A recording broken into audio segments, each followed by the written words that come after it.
We're gonna just do a little magic trick. I promise it's cool. Do do do do do do do do do.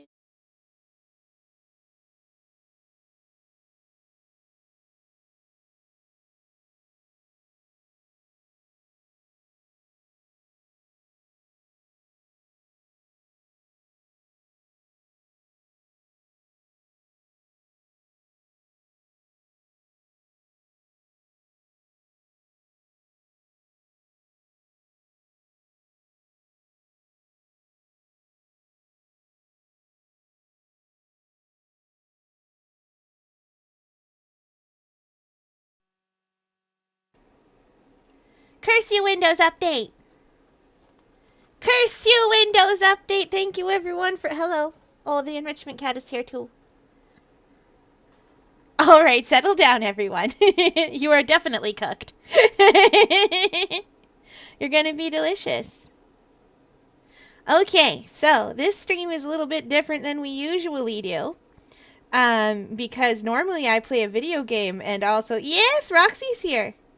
She's adorable. Normally I play. She's very cute. She's trying to sleep on top of me though, and that's not how a cat should be. Hello, cat. I'll make a space for it. Yeah, I know. Do you want to say it again? Okay. Hello, cooked. Hallowed be thy stove. Hello, everybody. So anyway, you've all given me lots of hear me outs. Spoiler alert, I've forgotten like 2 or 3 of them now. But that's fine. Anyway, welcome in, everybody. Hi. It's good to see all of you. I'm glad you're all here for a little octopus's opinions. Anyway, hi Kat, hi Val, hi Sir V, hi Savvy. Hi Tabby, hello everyone. I'm sorry I was muted. Roxy, have you got more to tell me about? Nope, just purrs. Oh yes, an aquarium staff let me have an energy drink. It was blackberry flavored.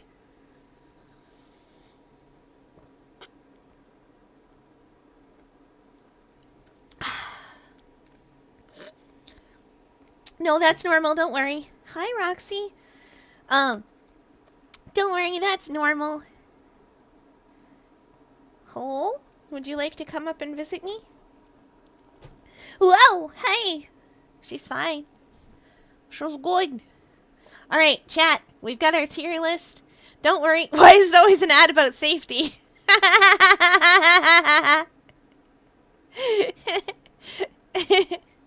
Okay. I don't think it tastes like blackberry very much, but like it tastes like something. Ooh, an energy drink. I can't hear it because of Agile, but who cares? I don't. I'm gonna make you guys an Agile icon, okay?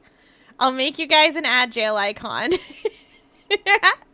If you're on desktop, you can put it in picture and then still hear me somehow. I don't know why it works that way. I know. Agile, free food, and there was one other one. I wrote it down so that I would remember. But that's why I have an energy drink. So that I can put them. I will make an Agile emote. If I had money. I understand. Hi, Dastro. Welcome in. We're doing Hear Me Outs. I am gonna ask you guys a lot of things. I don't mind Agile because pay the octo, make Fiat rich. Yes! Yes, if I am rich enough. What if I become the richest octo the world has ever seen and then I buy the aquarium? What if I own the aquarium? Yes, Steph, I know I don't own the aquarium, but what if I did? What if I got so many money? They said fat chance. That's mean. Steph's mean. Hi, Tyler, welcome in! I can bypass Agile with YouTube. It's true. It is. It's time for judgment. Judgment! I will explain what we what we are doing to those of you who don't know in just a moment. Once I have settled the cat takes 50 years to settle into any space I make for her, and it's very difficult. I'm gonna have to get aquarium staff to help me out, because she's so big. And that means it's hard to make her sit still in a place because I'm 4 centimeters tall and she is not. She is very big. It's huge even.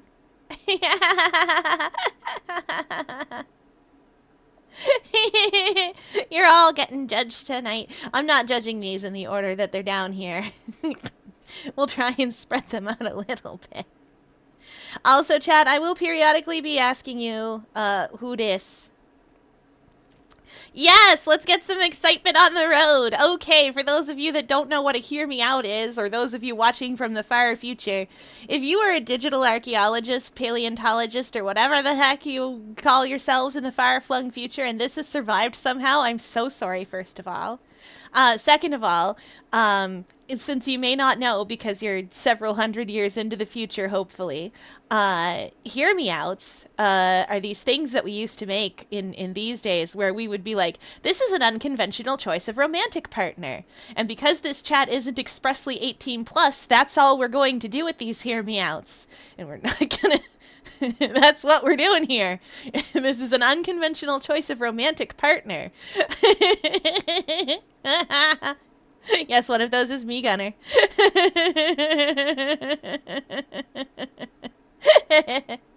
So anyway, this is basically a tier list of people who you should not be in relationships with. Maybe we don't. So we'll start with one that I do know. We're going to start with one that I do know and probably, probably this. Okay, we're starting with Yugi. Someone specifically told me the Toei anime, which is season 0. We are starting there, chat. I explicitly avoided a couple of characters for the sake of age appropriateness. I understand. Someone suggested submitting that one monster from Persona. If you know the monster, you know the monster. We're not going to talk about the monster in question. We know the monster. I do like a fast cart. However. Oh yeah, we know the monster. Anyway, let's start here with Dark Yugi, specifically from the Toei anime, which, honestly, bonus points. Like, okay, so let me tell you, because I can tell you about this, Chad. I'm going to have to get you to tell me about some of these people. But Dark Yugi I can tell you about all darn day. So, once upon a time, Toei was like, darn, that Yu-Gi-Oh! Manga sure is popular, and presumably Shonen Jump and Takashi were like, yeah, it sure is. And Toei was like, can we make a cartoon? And they were like, yeah, but it doesn't have an ending yet. And they were like, when has that ever mattered to an anime? And so we got season 0. And season 0 is, like, wild. It's not in... if you guys are familiar with the 4Kids anime, it's not in there. There's so much in season 0. Yes, Lettuce Hair Kaiba, that's the one. Lettuce Hair Kaiba's in there. Because the only color picture we had was a 2-page splash of him waking up from a nightmare just before Death Tea.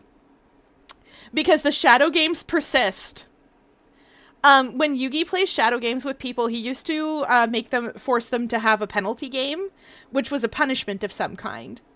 So, some examples include a TV producer who was trying to take advantage of like the kids in his school. He gave the penalty game of Mosaic Eyes, where dude is seeing constantly everything in sensors. Like the little blurred sensor pixels. Kaiba's little brother, Mokuba, plays capsule monsters in the manga. Presumably in the anime as well, I don't remember, but he plays capsule monsters in the manga, and he lost to Yugi, and his penalty game was being trapped in a monster capsule. That kid is still experiencing the darkness of being trapped in a monster capsule. This picture here is from one of the first penalty games where dude is a salesman, and he gets import shoes like Nikes and stuff like that from the States, import sports shoes. And that was at the time a huge thing. Like, they were so much money in Japan. They were so much money in Japan that you like couldn't afford one unless you saved. Like, they were like hundreds of dollars in Japan. And this is going to be a long stream. I'm here for it. It is. So they were like hundreds of dollars in Japan, and you would not be able to afford them unless you like saved up and saved up and saved up. And so what's his name in English? Joey? Yeah, Joey. That's his name in English. Woo! I did it. So so he saves up, and he's really into these sports shoes because he's kind of a punk. And this shoe shop guy was having like hired this gang of punks for less than the shoes are worth to go beat up kids and steal their shoes and bring them back to the shop to be resold. And so, well, we always just ended up either calling him Katsuya, which is his name, but yeah, Jonoichi. So you see why they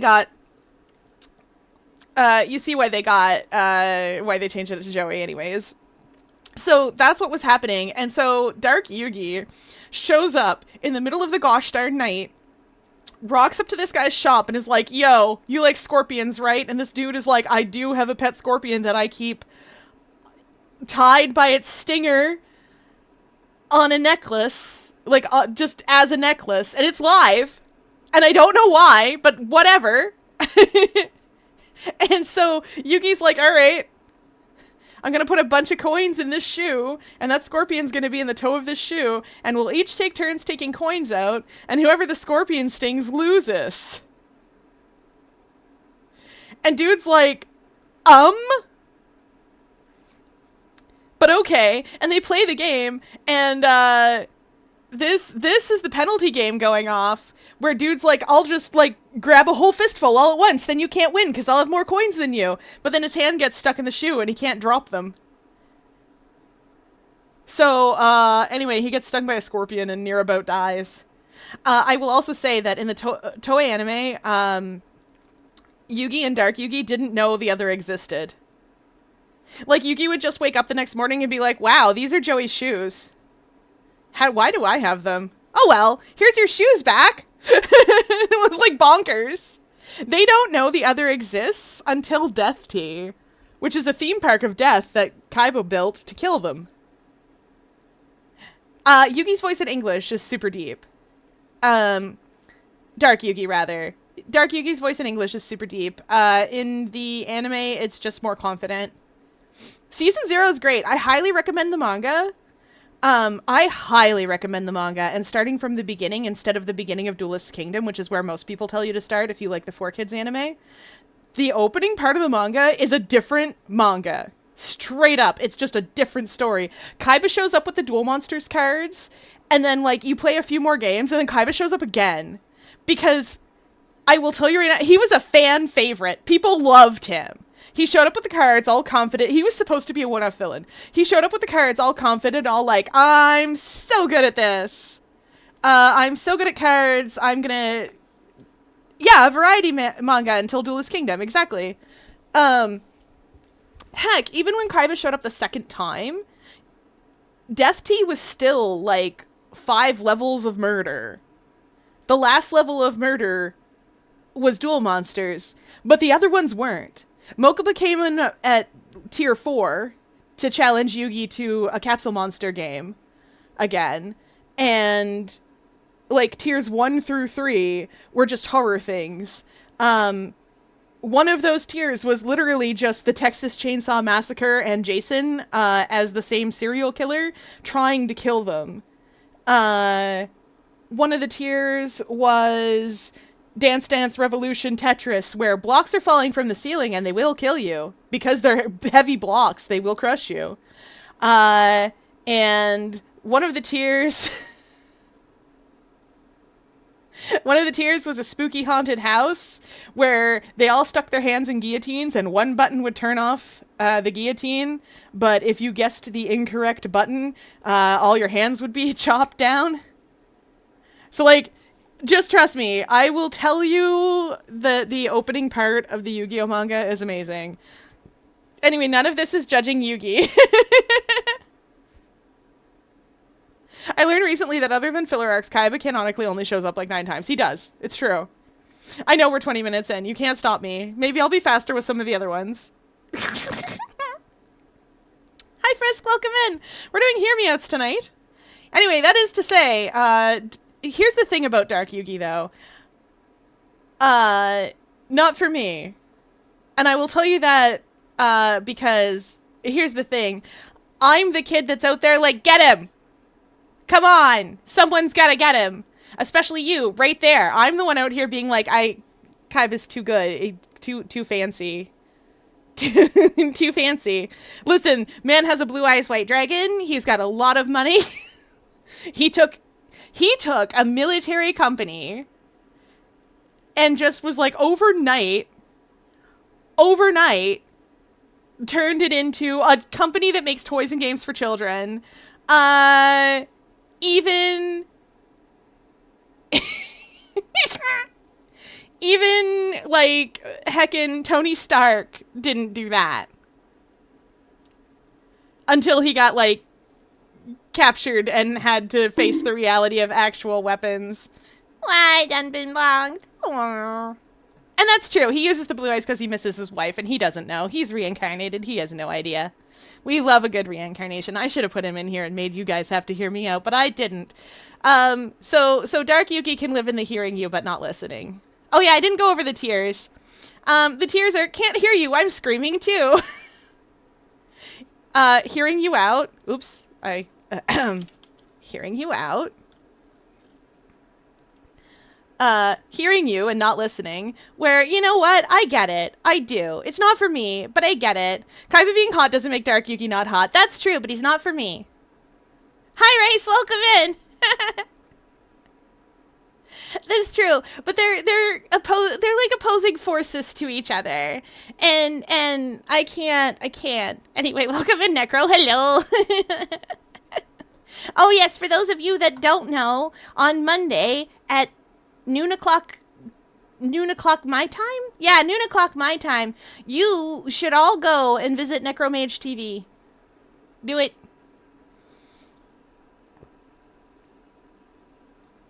For reasons. I may not be there, but I can send all of you in my stead. Anyway, like I said, hearing you, not listening. And then there's what would you even do? Which is like, I don't know how you would go on dates. Oh, aquarium staff, what have you given me? They've given me some kind of dessert. It looks good. There's iced cream. I don't know what that ice cream flavor is. Isn't Dark Yugi also not the Pharaoh? No, Dark Yugi is the Pharaoh, but he's not quite the Pharaoh yet. He doesn't know who he is. He comes to understand who he is, but, like, he doesn't know while he's Dark Yugi. It's ice cream on top of, like, a little, like, I don't know, a jelly roll cake, maybe? Not sure what I'm looking at. What do you eat in your tank? Whatever aquarium staff puts in or near me. And also some things that they don't put in or near me. I put lots of things in there. It's tasty. Anyway, there's a reason that we had to do this. Had to have the... Okay. Okay, next on our tier list. Oh yes, what would you even do is, like, how are you even going to go on dates, though? Like, what are you going to do? Like, I don't... It's not that I don't get it, it's that I don't know how you would have a relationship at all. More for you, I guess, is this is not for me, y'all. You can keep him. Him gender neutral. You can keep whoever this is. And nope is the category of no. So, like, if someone submitted, for example, a literal slice of Papa John's pizza, would you be like, what would you even do?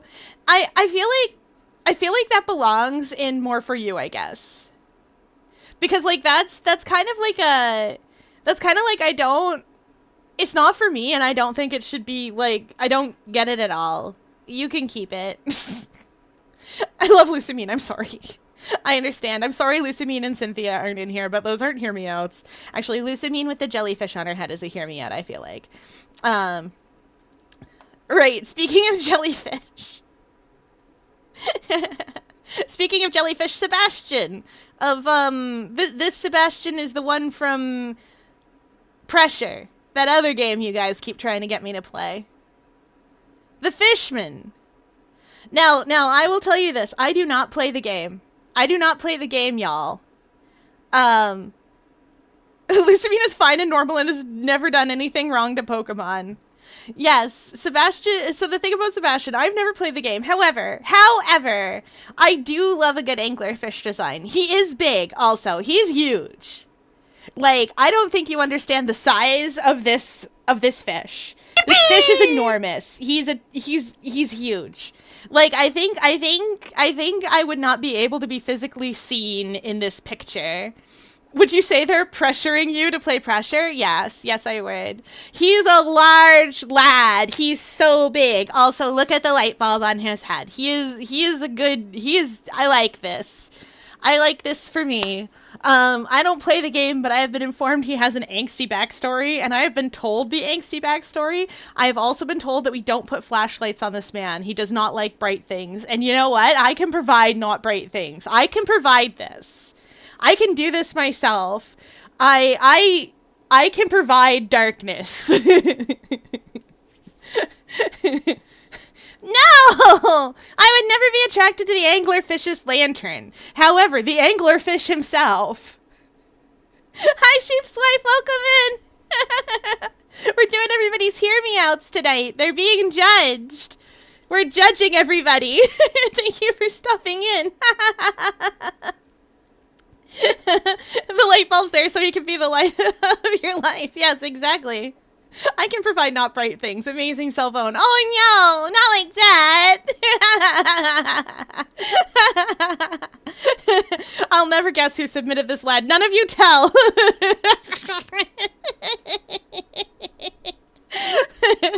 Anyway, he has an angsty backstory. He lives in an abandoned facility deep under the ocean where scary, spooky things happen, and he marks the one place of safety that's reasonably safe unless you mess it up.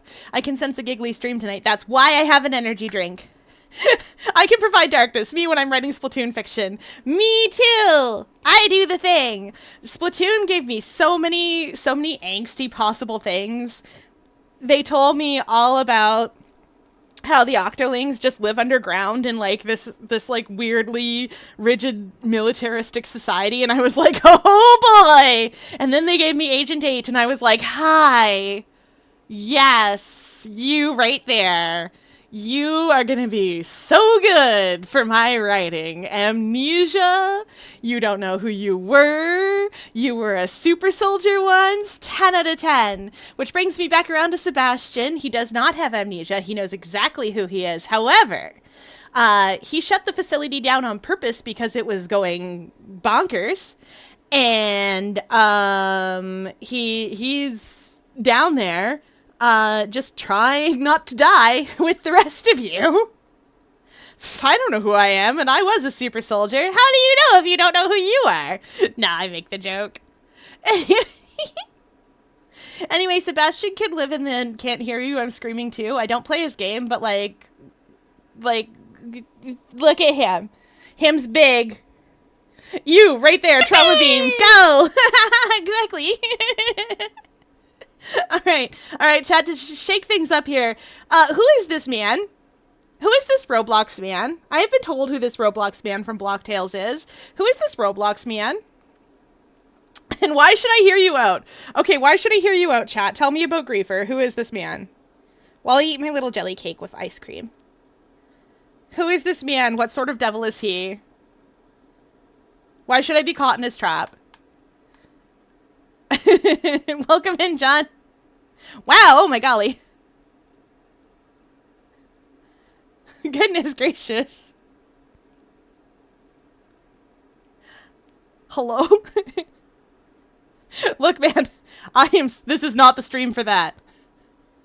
Val, if you don't mind.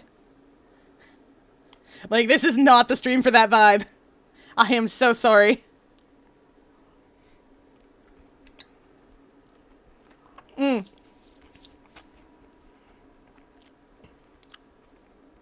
Anyway, while we're modding that, Val, please explain. Or any of you who know who he is. Because I don't know who Griefer is, and I can't hear you out if you don't tell me. I, on purpose, did not look these people up so that I would only know what I know. He's the Griefer, baby. Fair enough. I understand he has the Venom sword from Sword Fight on the Heights. Griefer has daddy issues. Okay, this is a point in his favor. He's got daddy issues. He stabs himself with a sword at some point. Oh, I love a stabbing himself with a sword. Listen, the number of anime characters who I'm just like, yes, go off. The number of anime characters that I'm like, yes, go off, because they stab themselves in the neck and survive is too high. Too high.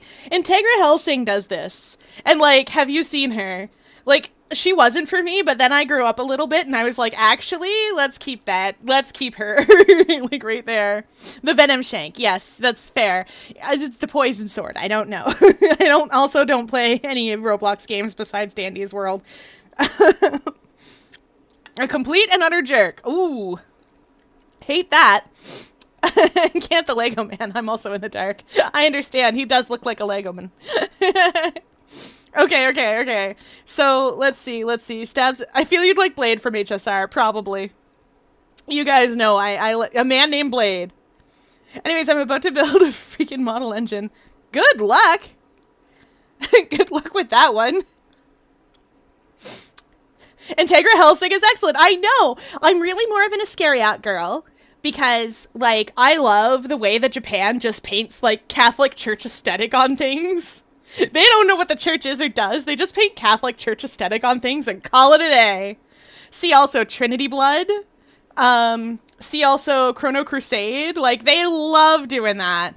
Ooh, 104 pieces. Does it, like, I presume it, like, works?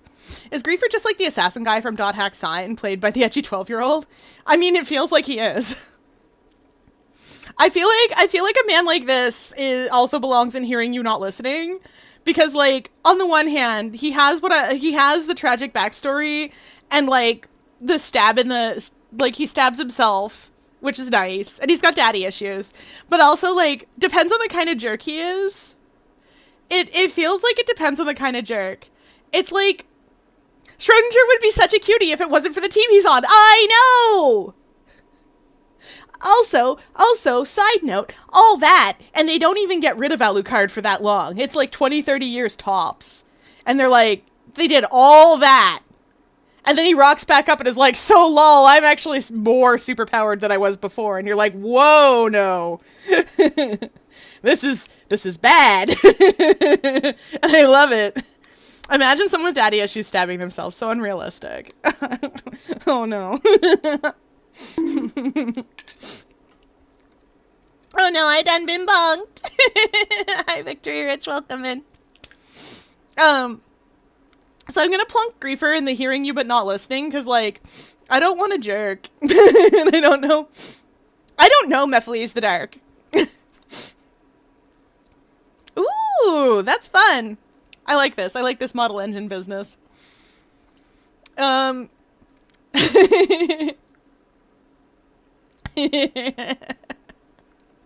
Anyway, background ones I do know. Moon Presence.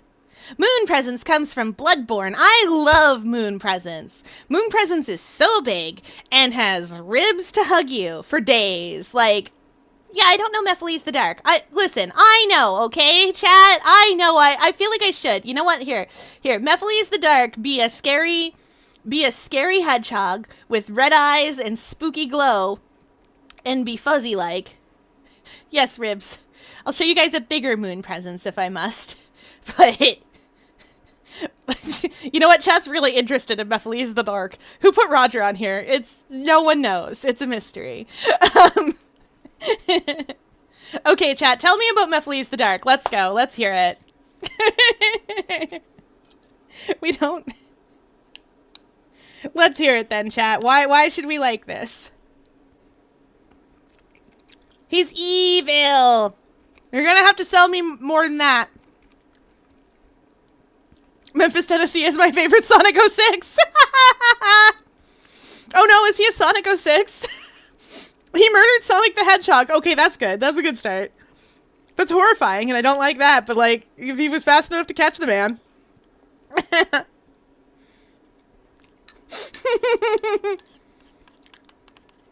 Okay, but 90% of Shadow is his mouth.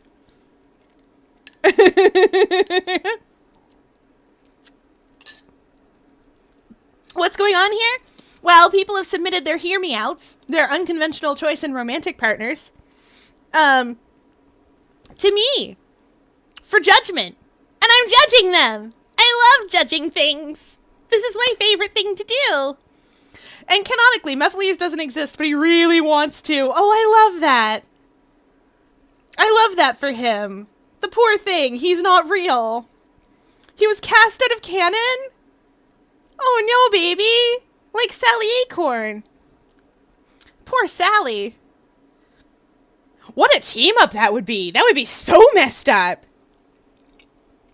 You get your princess of the planet, and you get Mephiles the Dark, and you just team them up. That would be so weird.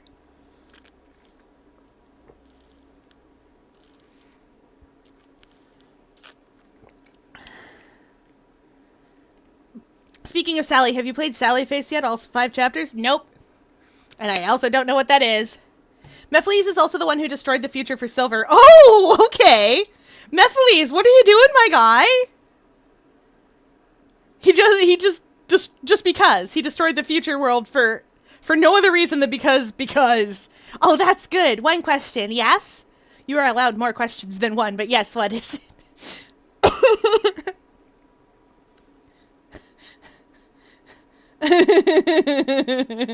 Big dragon thing. He looks like a hedgehog.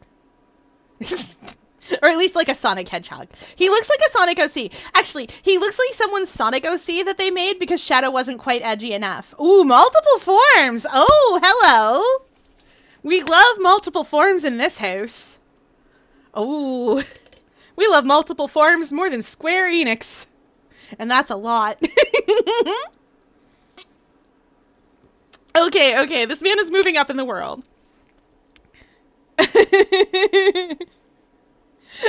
Are you thinking of Iblis, or... I don't know. Who didn't include more Cookie Run Kingdom? Well, you guys can include more cookies as you go. Well, you know what? We'll give him honorary multiple forms because he's imaginary. You know what? Man's moving up in the world. I have played kind of gory games before, but, like, they're always pixelated gore. They're things like, well, like you guys have seen. I played all of Carrion. Or they're things where the gore is implied, but not real. Like, Inscription, for instance. Like, you take out your own eye. You take out your own eye, but, like, you never see anything because it's first person. You never see anything because your eye is gone. I'm funny. Okay. Anyway. Right, man's moving up in the world. Destroyed the world just because he can. Has murdered. I do like this. Iblis is the Denny's Grand Slam and the real-time fan dub. That's amazing. Friday for now is Roblox. Yeah, no, good case. Good case. Can you put Wizard Cookie on here? Probably, but we'll see if we get through what we've got. We've got a lot to eat tonight. All right. I'm hearing you out on Mephiles. I'm willing to hear you out. Like, I do listen. This man looks like he listened to Welcome to the Black Parade, and like that was his whole personality. Red Velvet Cookie, you're right. Oh, I can't hear you. I'm screaming too about Red Velvet Cookie. Just trust me. Like, Red Velvet Cookie, So I played the tower, the pastry tower, or whatever it is. I forget what it was. I played that thing to get the ending for it, and oh my good gravy. Pastry cookie, what are you doing, honey? What are you doing? Red Velvet Cookie is correct. Like, I know this is crazy, but Red Velvet Cookie, correct.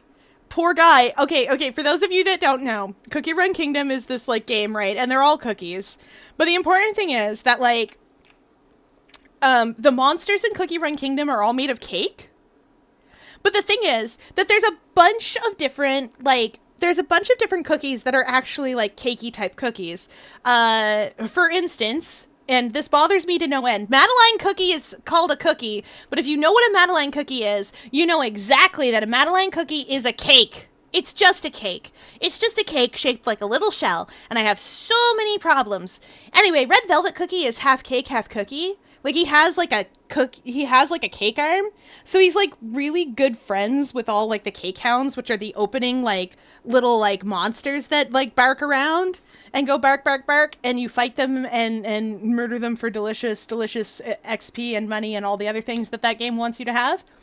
And, like, he's totally right. Like, it's not their fault they were born cake, and also they're adorable and sweet and kind if you just treat them right. The reason that they're attacking you isn't, you know, because they're monsters. They're just, like, hungry or, like, they're just little guys. And, love it. He is correct.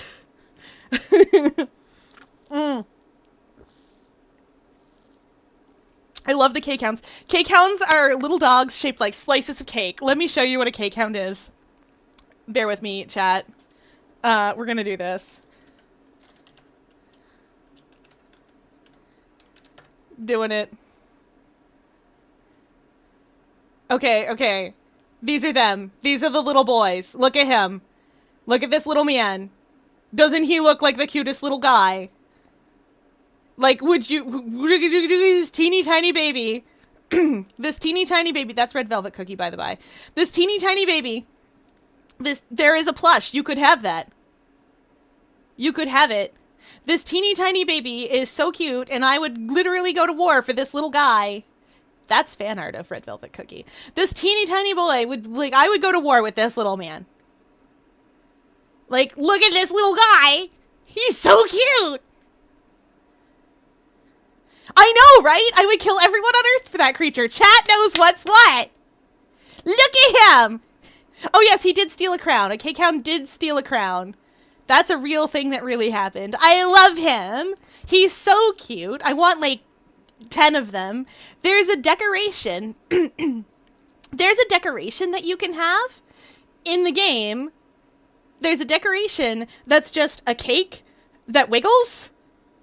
And, like, it's obviously, like, 8 little cake hounds all huddled together, and it's so great! I would go through the Great Turf War once more for this. Exactly! Look at him! He's so cute! I want to pet him! I want to play with him! I'm 4 centimeters tall, which makes me smaller than a slice of cake. I could ride on his little cake head. I know, right? I wish to pet him. I want that object. Anyway, let me...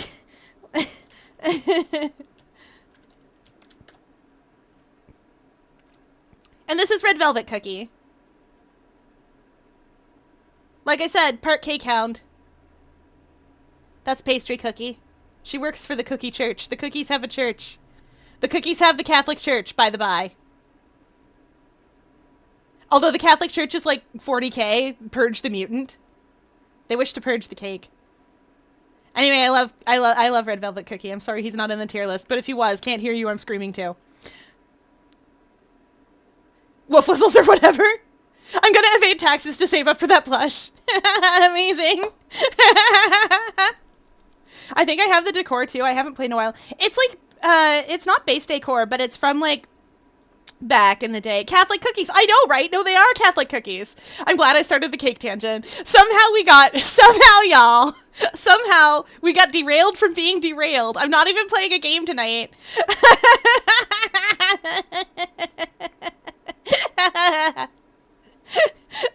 Still, yet we're derailed.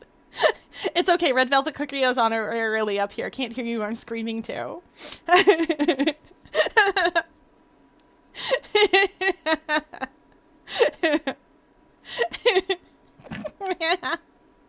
Anyway, moving on to a different game that's probably fine. Let's go with this weird flower that I don't hate. So here's the thing about Dandy and the Toons. The thing about Dandy and the Toons is I was like, they're cartoons. What am I gonna do with them? 80% of Fear streams are tangents. That's true facts. Badalicious Baldalicious Baldafear, of course. Avert your eyes. So here's the thing about Dandy. I feel like Dandy's the kind of like, I feel like Dandy's a toon and doesn't understand what a romantic relationship is. Like these little guys are just little guys, and I feel like what would you even do? Like, I don't think they know what kissing is. I don't think any of the Toons know what kissing is. Except for Roger and Tegan. That is my vote. I feel like Roger and Tegan absolutely know. I feel like none of the rest do. I feel like they don't know what kissing is, except as like a concept. Because like, they're Toons, and the show they're from is intended for children. So like, I feel like they understand the idea of holding hands. And like, they understand the idea, like, I don't... Well, Mickey Mouse is a toon with a romantic relationship. Exactly. Like, that's why I said Roger and Tegan I would get. I get that. But like, I feel like Dandy wouldn't even know what kissing is. Like, he's never been shown, like, I guess Bobette, but he's never really been shown to have like the same kind of thing that like you see in Mickey and Minnie. I don't know what kissing is. I'm sorry. I'm sorry, Necro. It's this thing that humans do where they smush their faces into each other's faces. I don't know why they do it, but like they do. Glisten, he probably kisses babies just for the attention. Well, we don't have Glisten on the list, but we do have Twisted Glisten. I'm afraid I can't comment on half of these. Lol. I'm sorry that Dandy was like such a quick one when all the others I'm just like, I have 10 to 20 minutes of exposition before I can get through these. I smush humans' faces into each other's faces all the time. I feel like you do that in the way that Dimitri does in Three Houses. Like, I feel like that's less, like, gentle. Luna can't kiss because beak. Aww. I mean, I don't really have lips. I don't really have lips, and also my radula probably leaves something to be desired as a tongue for humans. As a demi, I wish I didn't know what kissing was. I'm sorry you have to know what kissing is. Alright. Moving on to Moon Presence, because I started there and was like, let's go. Moon Presence is huge. You guys can't see how big Moon Presence is, but she's enormous. Let me get you a better shot of Moon Presence. Because I think to understand this, you need to see a bigger shot of Moon Presence. This is Moon Presence. She's beautiful. Look at her. Look how big she is. That's her from very far away. This is the hunter. The hunter is the size of a human person. Look at her. She's huge. We love her. Look at this face. How can you say no to this face? Look at this. This is beautiful. Look at all these tentacles. There's so many. Oh, she's huge. She's, yes, wife-shaped. You get me, Savvy. Wife-shaped. She's big. I bet she could gather so many food. Also, I think she has opposable thumbs. Where's the face? It's right here, where the face part goes. Probably. She's got so many ribs, all for hugging. Every rib for hugging. Look at her. Also, she could beat up anybody. Like, I have fought the Moon Presence in game. I took an uncomfortably long amount of time to fight the Moon Presence in game. It took too long. Anyway, she's beautiful. Look at her. She lives on the moon. She doesn't live on the moon exactly. Yeah, I need about 600 boxes of Moon Presence plushies. I know, right? Alright, have fun with dinner. I agree with this option, but do not know why. She's beautiful, that's why. Okay, now that I'm not doing fractals, kissing, it's a thing that cats love. Yes, okay, I know what that is. Yeah, she's wife-shaped. She's beautiful. I love her. Did she steal the moon? No, she is the moon. She's the moon. It's complicated, but she's the moon. We love her for this. Where are you, honey? Where are you? You beautiful. Can't hear you. I'm screaming too. She's beautiful. She's beautiful and big, and she's got so many tentacles. And like, I don't know which one of them is the one that she throws at you. Wait, no, she's girl moon. Right, girl, probably girl. Anyway, doesn't matter. She's big. She's big. My last girlfriend became the moon. That's rough, buddy. She did do that, and it was that thing. I love Avatar: The Last Airbender. Zuko, my beloved. Man's got troubles. I also love Sokka. I also love Sokka's last girlfriend who became the moon. She's a sweetheart.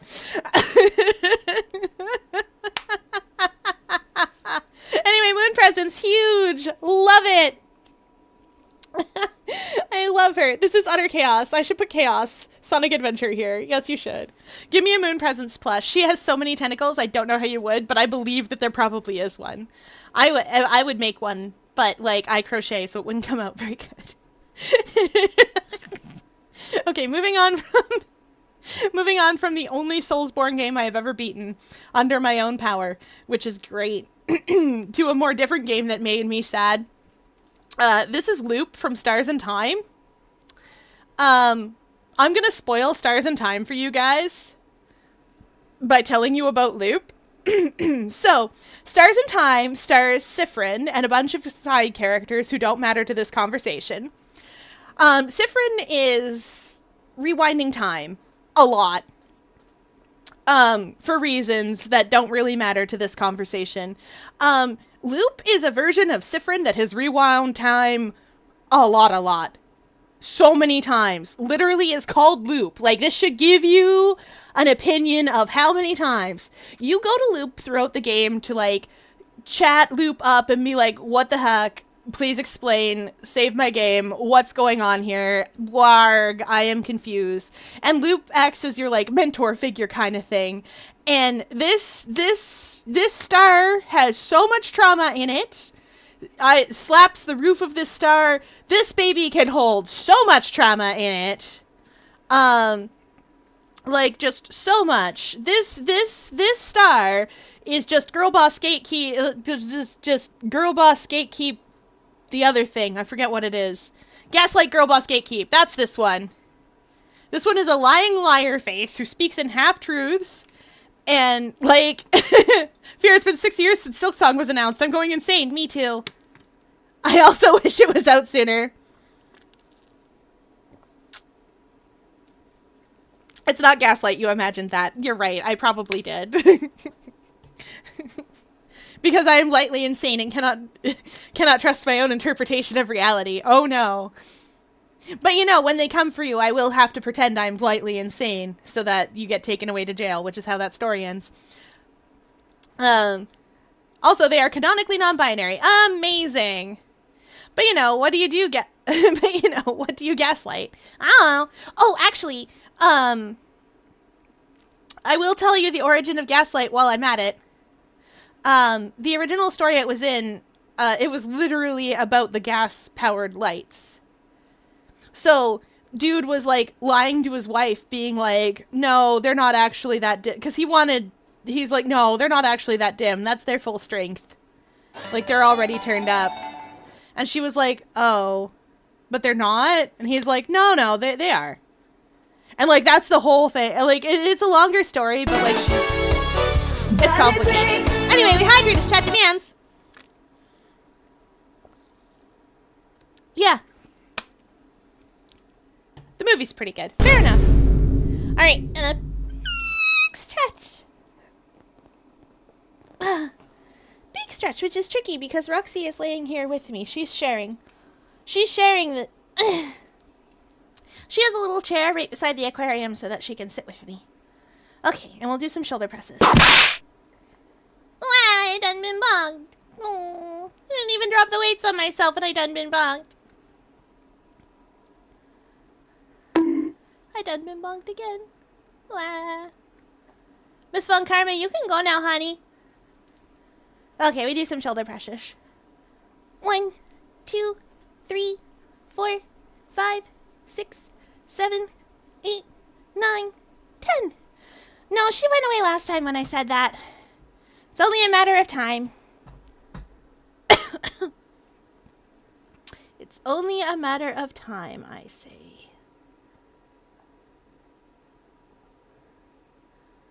But, get out of here. What the heck? Where's my stream manager gone? Stream manager, hello?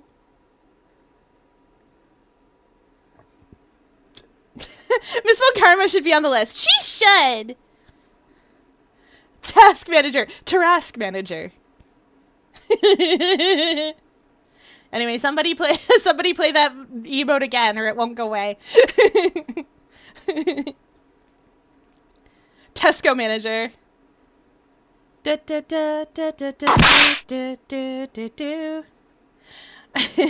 sing that song on stream.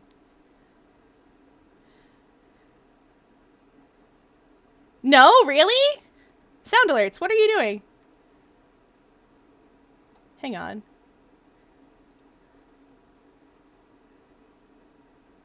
Hello? Are we good, sound alerts? Okay, there they are. Alright, I don't know what it was. Von Karma's gonna hear me out. We love her, or else. Oh no. Okay, chat, we did it. Okay, moving on.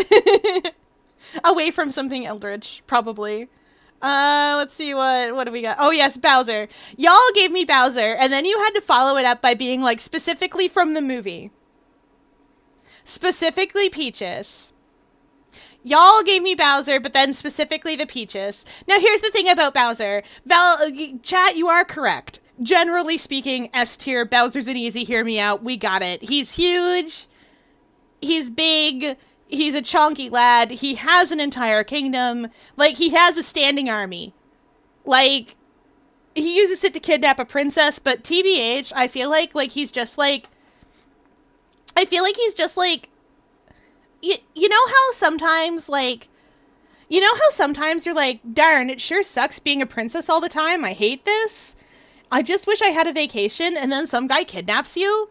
Like, good enough. You get, like, some time off. It's a vacation that you don't have to be like, I'm taking a vacation about. Although, to be fair, you're a princess. If you want a vacation to Vibe Island, you can. She did. That was a DS game. I don't personally like his voice in the movie. Other than that, I'm hearing you out. Well, see, here's the thing about the movie. Movie Bowser is like the most nice guy Bowser I've ever seen in my life. And I'm like, this isn't the Bowser. This isn't the Bowser that I know. This isn't the man who would kill me for looking at him funny. But yet also kidnap the princess because look at her. And like, I get it. The Mario Odyssey Bowser is like shades of the movie Bowser. Yeah, this is not my beautiful Bowser.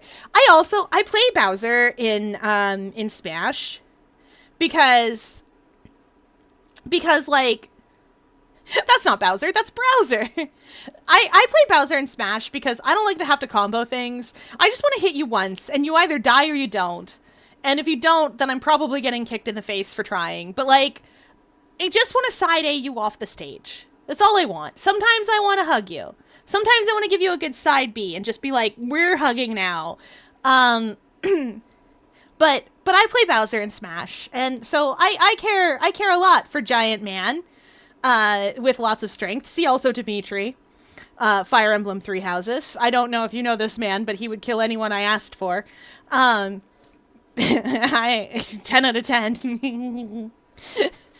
Bowser also, I feel like, is the kind of... He's also a good dad. He is a single father, and he is an excellent dad to Bowser Jr. I'm gonna say Bowser Jr. Yes, Baby Bowser is a different character. He's a good dad. I never ranked Loop. You're right. You're right. Loop can hold so much trauma in there. I'm hearing you out. I don't play his game, but I'm hearing you out. Right. Bowser is the best dad. So like this man is complicated. Unfortunately, movie Bowser is not any of those things. Movie Bowser is like the prequel to the good Bowser. I play Kirby because I hate actually doing moves other than down B. Listen, I get it. Mint, friend of the channel, artist of my art. Mint also plays Kirby. Like, here's the thing about Mint, is that when we're all playing Smash, he does like to be player 4 sometimes, but it's just to play Kirby and down B all the time. And, like, I love that for him. Yeah, Baby Bowser is normal Bowser from the past. I remember Baby Bowser. Anyway, this Bowser is none of those things. This Bowser is Bowser, like, okay, so you know how, like, some guys you meet in, like, 11th or 12th grade, and you're like, you need to work on you real bad before you can be shown to polite society. And then they get to, like, university, and they either actually work on them, and they're like, wow, actually, I was kind of a jerk in high school, but I've moved past that now. I've got therapy, and, like, I don't have those same issues anymore. And, like, they get better, and they're like, past me was kind of cringe. They may not say cringe, but they're like, oh, past me was kind of, ooh, boy. Past me, if I could go back and tell you, I would tell you that you get a hobby, my guy. Like, you're like, why don't girls like me? I'm a nice guy. Well, it's because that other guy, nice guy right there, knows how to play guitar also. Like, my guy.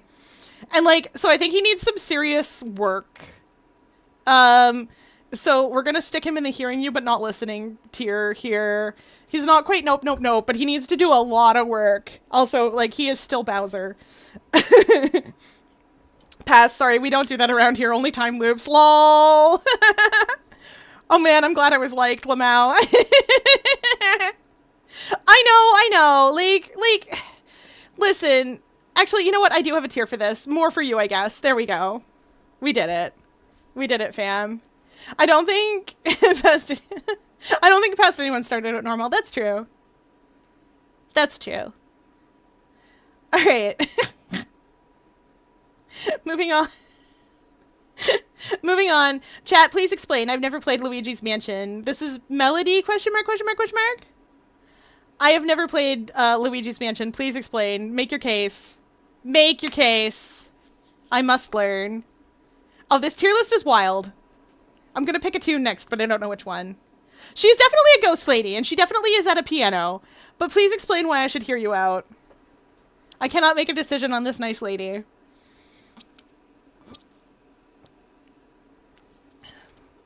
I feel like...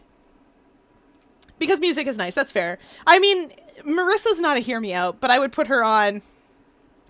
Bowser versus Bowser. Better pros than the Plumber Brothers themselves. Amazing. Side note, I suppose, Movie Bowser Luigi, I see the vision. This girl plays the piano. Literally, that's it. She plays Mario music on the piano. Someone must know her. She's in here. Well, she has a hobby. We do love music as a hobby. I love music as a hobby. You know what, chat? We can look her up. We're gonna do it. We're gonna do our research live. We're gonna do our research live. Pianissima! Oh no!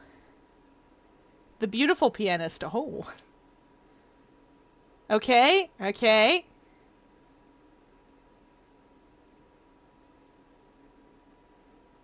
Alright, Mario Wiki, tell me about it. Please don't be a fandom wiki. Oh my gosh, you're not a fandom wiki. Okay, tell me about her. What's she doing? What's she hitting you with? Oh, she's pretty. Is she hitting you with music sheets? Is she hitting you at all? Ba ba ba ba ba ba.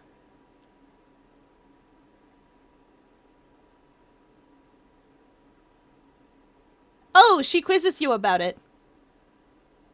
She's a surly disposition. Non-fandom wiki! We love that about it. Yes, everyone hates fandom. She's hitting you with canned cheese. What she does is her music is so powerful that it actually harms you. I love that for her. If he answers right, she laughs and asks him if he cared to do battle with her lovely music sheets. She plays a complicated piece and her music sheets fly around. I love this. Okay, I love it. I love this girl.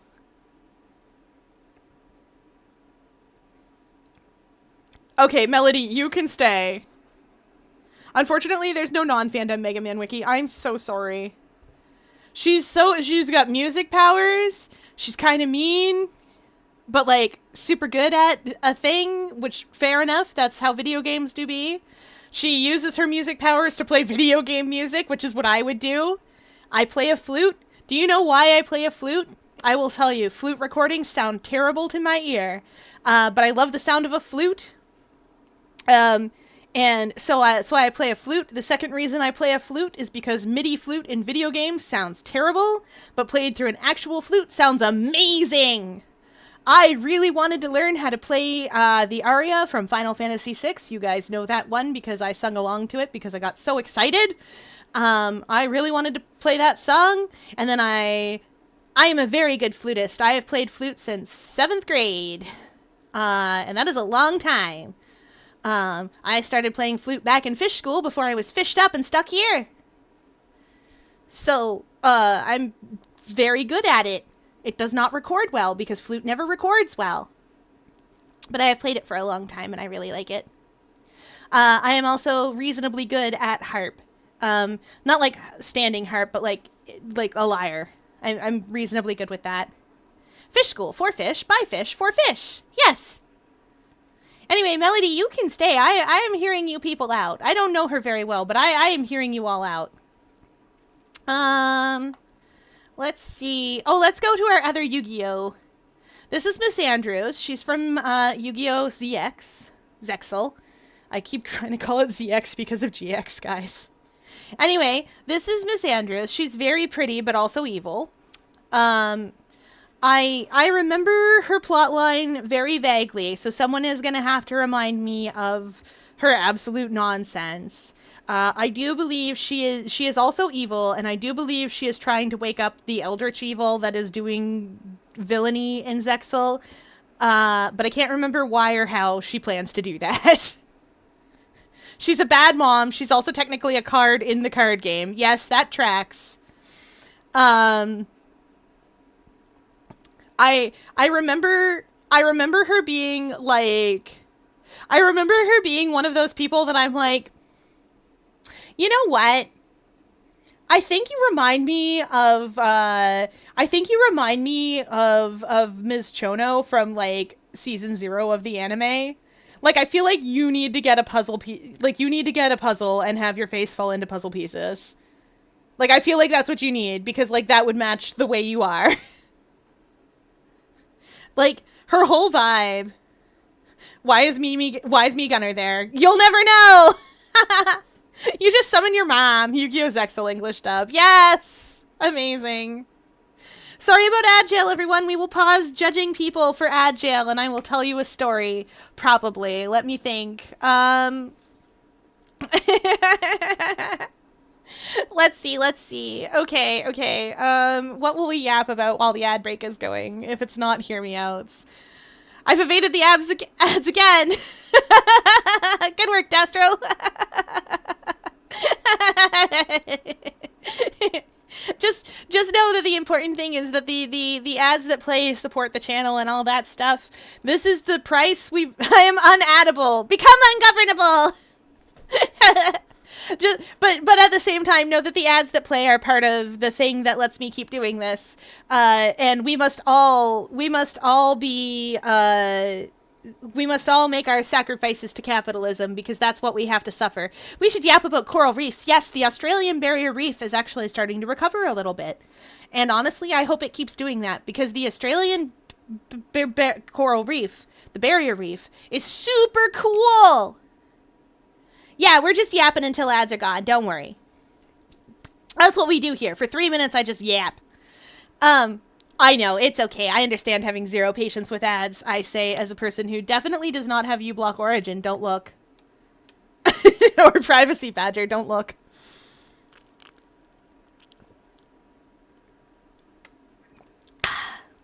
Ads stopped for me for some reason. A mystery! But yeah. No way that was 3 minutes. Sometimes it is, sometimes it isn't. I don't know why. Sometimes it isn't. Take it up. My Twitch does that.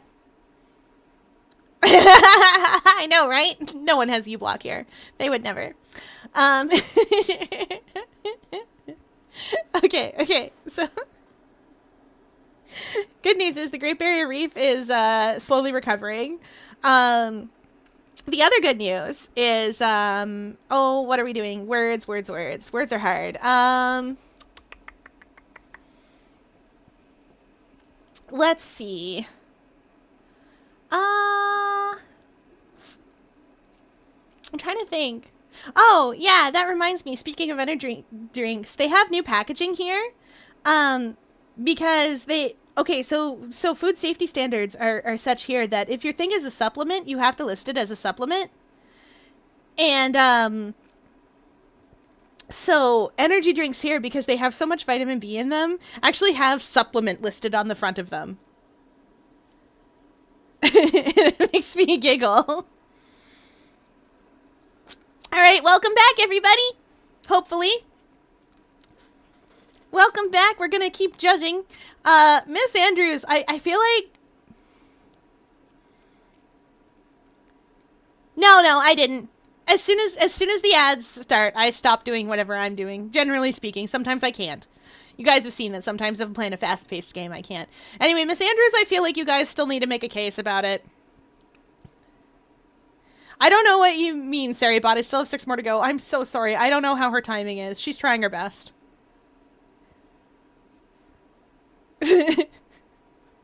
But someone make a case for you just summoned your mom. Wait, is she wasn't the case for her she's an evil mom? Yeah, I suppose.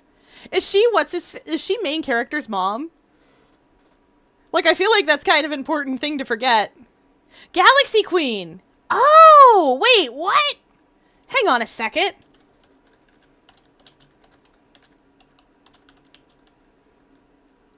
All right, number 83. Oh, yes, no, she is. She is number 83. You're right. She's moving up in the world. Oh, you got punished for evading the ads. I'm sorry. I should have added Mom from The Promised Neverland. Oh, no. Oh, y'all, if you don't know what The Promised Neverland is, I'm not going to spoil the surprise. Val, you want suffering? You want people suffering? You want The Promised Neverland. Okay, so I will tell you the opening bit of the story. The opening bit of the story is there are these little kids all playing in an orphanage, and it's a horror manga. Oh, way ahead of you? Already watched it? Oh, right, there's an anime. The anime is not very good. Go read the manga. I promise. I promise it's better. Anyway, Galaxy Queen here in her regular form, she can live in hearing you out. That's a good tier for her. Is that the one with the eyes? Promised Neverland is the one with, like, the lady, the orphanage, and then also, but they're just food for demons. Yeah, she can live in hearing you out. Like, I don't know her very well. See, also, I forgot she was Galaxy Queen. But, like, I feel like we're rating her, like, human alter ego. Is it Junji Ito? No, it is not. Promised Neverland is unrelated. Junji Ito has amazing art style. We should have put a Junji Ito in here. Not Tomy.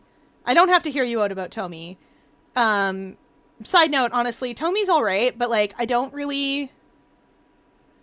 not really into it. Like, I get the whole shtick with her. I'm more interested in Tomy for the idea that she represents, not for the thing that she is. Like, the monster that she is.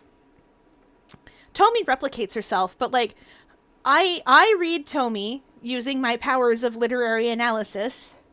I read Tomy as a metaphor for beauty, like, for beauty standards, and the way that you're kind of forced to adhere to them or you don't, and what that can do to you. And how that can change you into somebody you're not. And so, like, I'm not necessarily interested in what Tomy is within, like, the diegetic reality of the story. I'm interested in her as a metaphorical concept. And I think that's neat. But, like, I get why people are into her as, like, a thing. That's cool, too. Like, I get it. Replicating Pretty Girl? 10 out of 10. We did it. I didn't adhere to beauty standards, and now look at me. I didn't adhere to human beauty standards. I am an octopus. It would be very hard. I'm a demon creature. I don't have to wear clothes. I mean, as it occurs to me, I'm an octopus. I have glasses on. That's it. I like how Glisten is just a screenshot from the board. Yeah, some of these are... listen, some of these I had a hard time finding, especially, like, getting the twisted ones. I had a kind of tough time finding them. Actually, let's go see Twisted Glisten. So here's the thing about Glisten, all right? No! I'm an aminal. And therefore not nude. Also, I am wearing glasses. The only part of me that... the only part of me you could cover. So anyway... Twisted Glisten.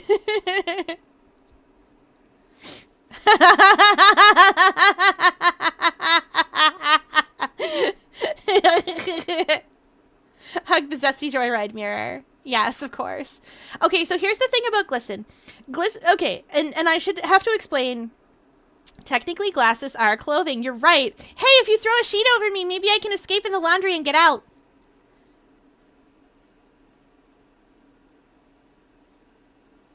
Staff says, you tried that plan before, right? You remember? You got stuck in the laundry machine. You were upset because there was soap. They're right, I did. I did do that. And I was very upset that there was soap. It got in my mouth and I didn't like that. Well, I thought I could get out through the pipes because there's water in there, right? So the water has to come from somewhere, so I thought I would climb out through the pipes. Anyway, it turns out that there is pipes in there, but they're very difficult. Right. Twisted Glisten, I need to explain.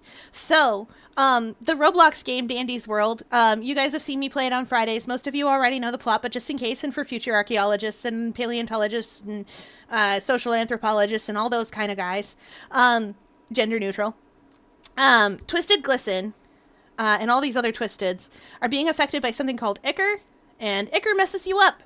Makes you paranoid, makes you monstrous, makes you violent, makes you huge, takes over and consumes your body. And the thing about Glisten is when you run into him on a floor, instead of being like the other Twisted that just kind of like wander around aimlessly and get all weird and stuff, instead of being like that, Twisted Glisten... Guys, gender neutral derogatory. There was a time when that was true.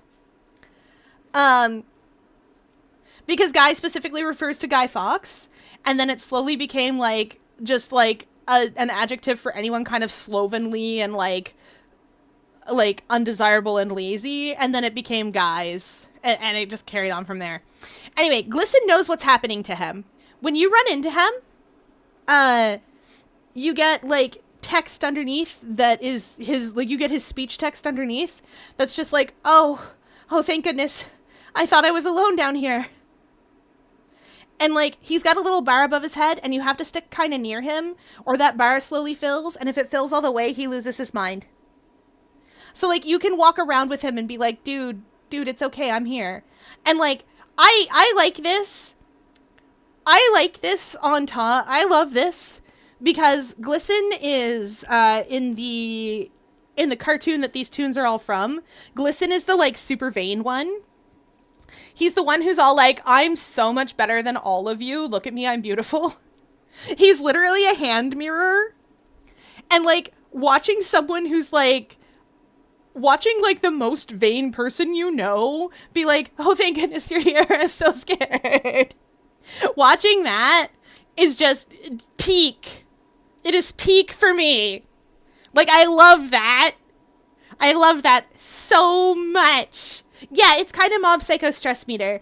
Or more accurately, it's the stress meter in a game like Amnesia. Like, he actually goes insane. He snaps and like, will chase you and do a murder onto you. So yeah, I guess Mob Psycho's meter works there too. Anyway, can't hear you, I'm screaming too. Didn't think I would be, but here we are. Like, it's peak. I want him to be okay. Like, I I don't know how Icar works in this game, but I feel like you could get it back out of him and like help him back together. Like I want to put this man's a project. This man's a project of eldritch nature. All right, we hydrate his chat demands. He sounds like a danger to himself and others. He kind of is. Hydrating can't hurt you with Icar. Exactly. It's water in there. I brought water because I knew I'd be thirsty. Wink, wink. Get a vacuum. No more Icar. But yeah, no. Twisted Glisten ticks all of the boxes for character traits that I love. This poor thing, he's a project. He needs help. I will assist. I can probably safely consume Icar. Anyway, speaking of a project I will not assist, Am. This is Am from I Have No Mouth and I Must Scream. For those of you that don't know who Am is or anything about I Have No Mouth and I Must Scream, it is a short story. Yeah, I know. I don't know why they put it in there either. Normally I wouldn't have a picture for you, but this is from the point and click game. So here's the thing. So here's the thing about Am. Am is a sentient computer. There used to be 2 others like him. I added him as a joke. I can't fix him. No, don't. He can't be fixed. So Am is a sentient computer that just like super hates humanity. He engineered the entire destruction of the world, and when we see the story, there are 5 people left alive, and they've all had horrible punishments rendered onto them by Am. How? It doesn't matter. We don't care. It doesn't matter to like the story. Just it does not matter. So they've all had horrible punishments rendered onto them. And what ends up happening slowly is that, like, they can't kill each other. And, like, none of them want to be alive in the world that Am has created because it's that bleak and desolate. And Am has made it so that they, hypothetically, can't die because they can't kill each other. Am hates humanity so much that he's literally just keeping these 5 people alive so that he can ruin them more. So that he can get all his, like, hatred out on them. Like, welcome in, Zector. Yes, it's been a little while. Welcome back.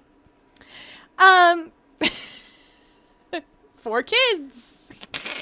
4 kids would never adapt this. They couldn't. And, like, his whole spiel is, like, this shtick that, like, his whole spiel is, if you could carve the word, my hate for humanity on every micrometer of my circuitry, you would have like 1/1000th of the amount of hate that I have for all of you. And just he's certainly a machine. The end of the story is so bleak. The main character figures out that they can't kill each other, but they can still hurt themselves. Yes, there we go. If the word hate was engraved on every nano-angstrom of the millions of miles of wires that fill my complex, yes, you would encapsulate, like, I think it's 1/1000th of my hatred for humanity. 1/1 billionth! Oh! So good. So anyway, Necro here with the quotes. Let's go. So anyway, Am hates humanity a lot. The main character figures out that you can, like, that just because you can't kill each other, you can still kill yourselves. And so 4 of them are like, let's go. I did that monologue in my return stream. Amazing! I'm not shocked either. Chat's not shocked. I'm not shocked. And then he turns the main character into the titular blob guy that has no mouth and must scream. Yes, sometimes I do horror games here. It is extremely gruesome. I love that story. I don't love Am. Nope. Nope. Nope. Nope. Nope. Nope. Nope. Nope. Nope. Nope. Nope. Nope. Nope. We don't like that. We need humans around a little bit. Who else will open the shrimpy container? It's fastened very tightly, and I cannot push it open on my own. That is the other reason I need to be strong. Need to be strong-thy. I know you'll open it. But we need humans around, like aquarium staff. It's important. Anyway. Speaking of humans, who's this lady I forgot? Wait, this guy. I don't know. Who is this? I forgot who this is. I put you in here, and I don't remember who this is. Someone knows. Yeah, it is Saturday. So yes. I could open it. Yes, good. Humanoid does not equal human. You're right. I'm sorry. That's true. Who did I put in here? Who are you? Like, were you one of... Well... I don't remember you. Excuse me a moment, chat. Boop. Bloop. We'll take that over here. I can check.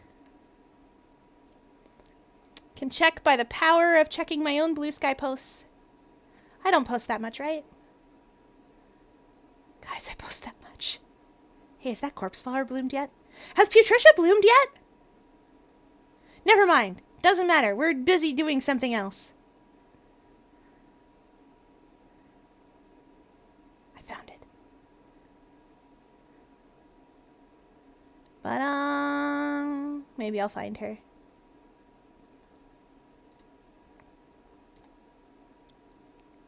Okay, we're gonna do this.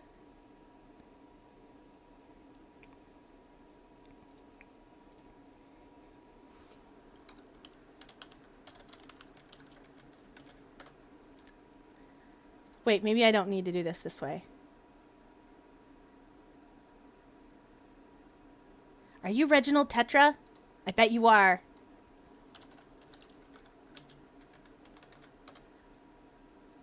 You sure are. Okay, Reginald Tetra. He's a super sweet guy, but also kind of maybe just a little bit serial killer.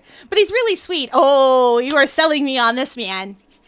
Also, long hair and glasses. Have you seen? That's Jigglypuff as seen from above. I am listening. I do love a long hair, glasses, also a serial killer. See, also Enrico Maxwell from Crossfire. Also, I guess from Hellsing, you know. But I saw the Crossfire version first and was like, hello. Hi. I'm listening. I don't know this man, but I am listening.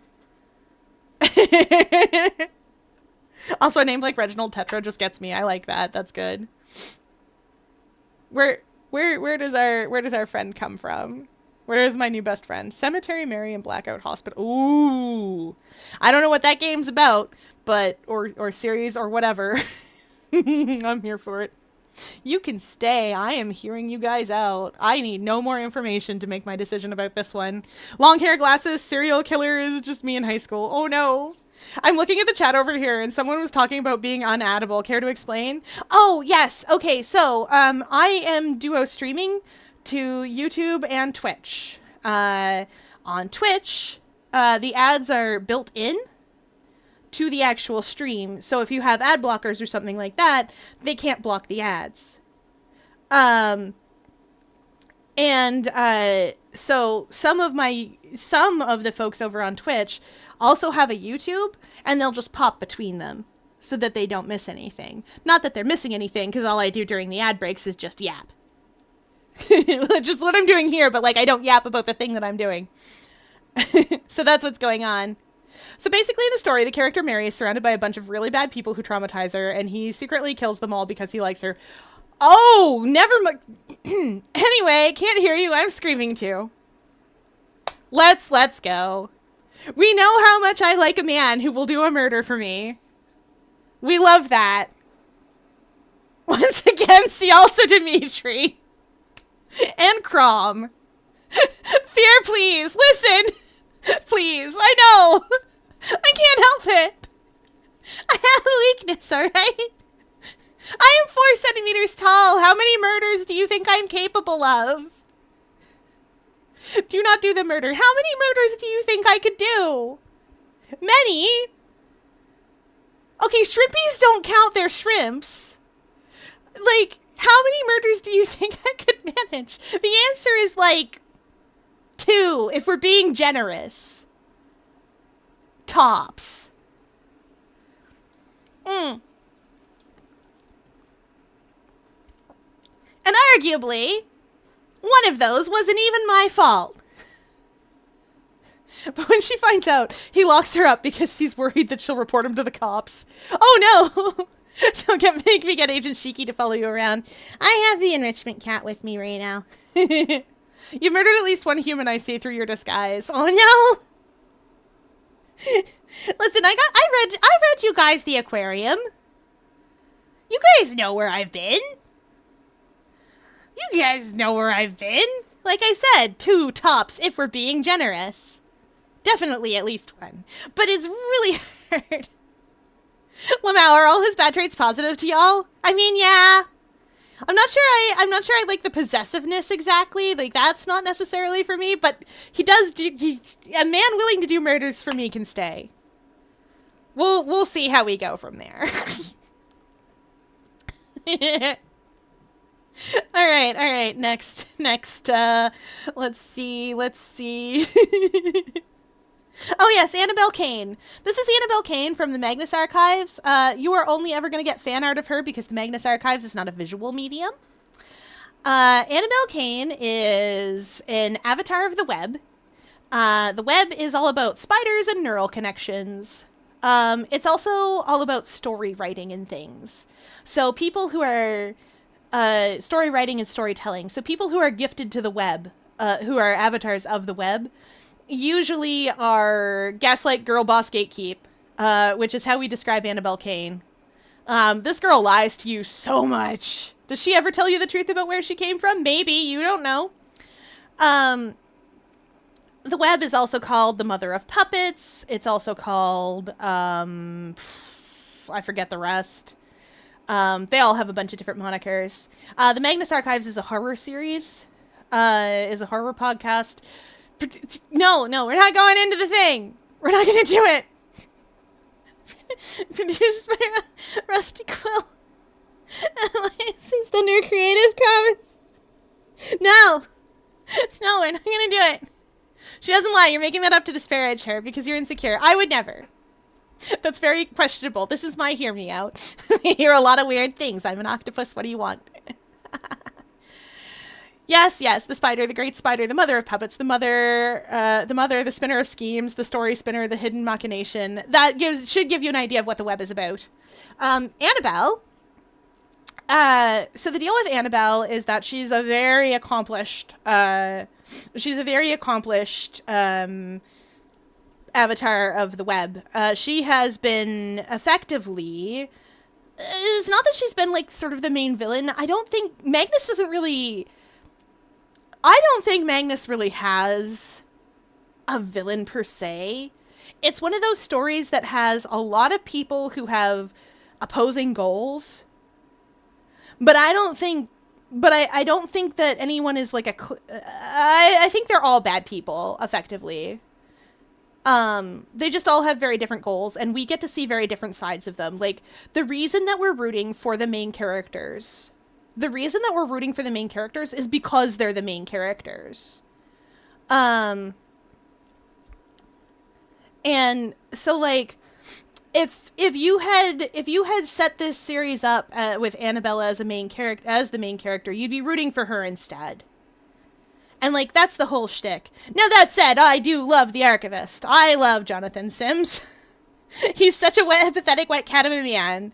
He's got so much trauma in there, and John Martin is an amazing ship, and I love it a lot. It's canon, and I love that. Definitely nothing bad ever happens to them, and it's fine. Everything's fine. Shut up. We don't have to talk about it. Nah, it's fine. They're great. You should have added them to the tier list. I know, right? Super Martin Archives, only available on the Nintendo Switch too. Yeah, you play as Martin collecting dogs from the archives that you let in.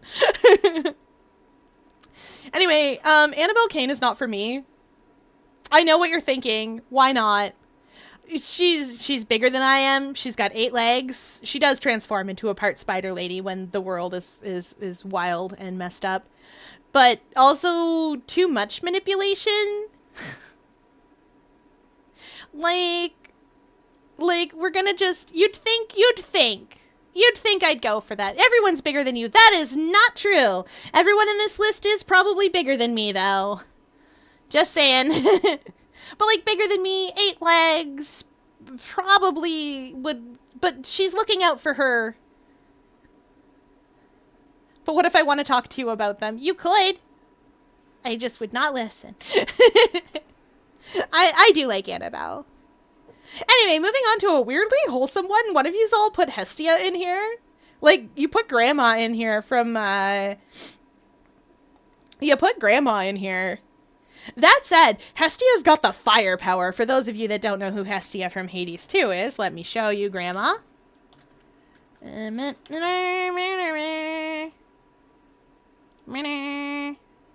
This is Hestia. She's great. Goddess of the Hearth. She gives you some super good boons. I love her boons. If a god is fire flavored, I'm probably gonna love her boons. If I were to compare you to anything else, you'd be smaller. There's lots of things I'm not smaller than, like shrimps.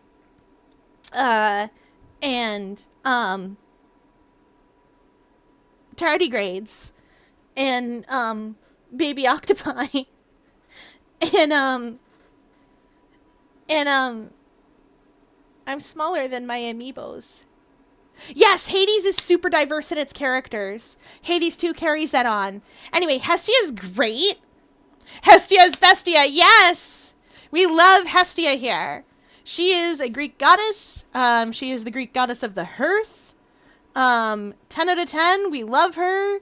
She doesn't dead name her daughter. I don't know if she has one, but she doesn't dead name her like Demeter does. Demeter. Anyway, we love this nice lady. She's great. 10 out of 10. She gives me the best boons.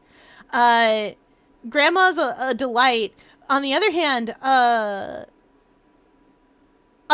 feel like we'd be like best buds. I don't have a tier for like we'd be best buds. So I feel like I'm going to put her in What Would You Even Do? But like, I don't want to put her in What Would You Even Do?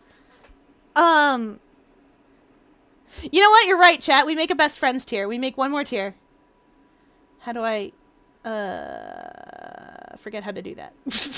Hang on. Hello. I forgot how to make one more tier. Give me a second. I don't use this regular, like. Oh. Maybe?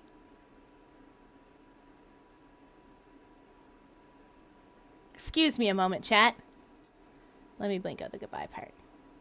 Give me a second, chat. Oh yeah, you're right. Chat knows how to use this thing. Okay. Weep. We're back. Let's make a best friends tier. We're gonna put this at a row above. And we will color it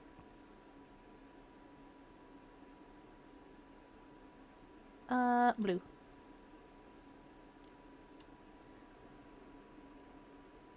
Oh, no. You still need to be that yellow color. You. Blue. Besties. Okay, we did it. And we put Hestia there. Okay, there we go. We did it! Yeah, local Octo doesn't know how to use the thing she's never used for. More at 11! Ace representation, though. Yeah! Yeah! This is the wrong tier. You gotta go to the new tier settings. Okay. Okay, we did it.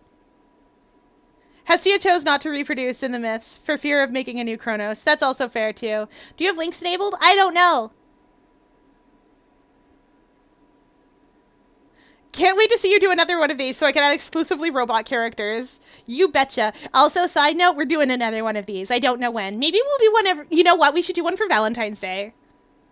Ace Rep, yo, that's me. Yeah, besties. We got that. Hestia's Bestia. All right, next on the tier list. Oh, that is. It's Val. It's Valentine's Day for Valentine, the super cool. Valde!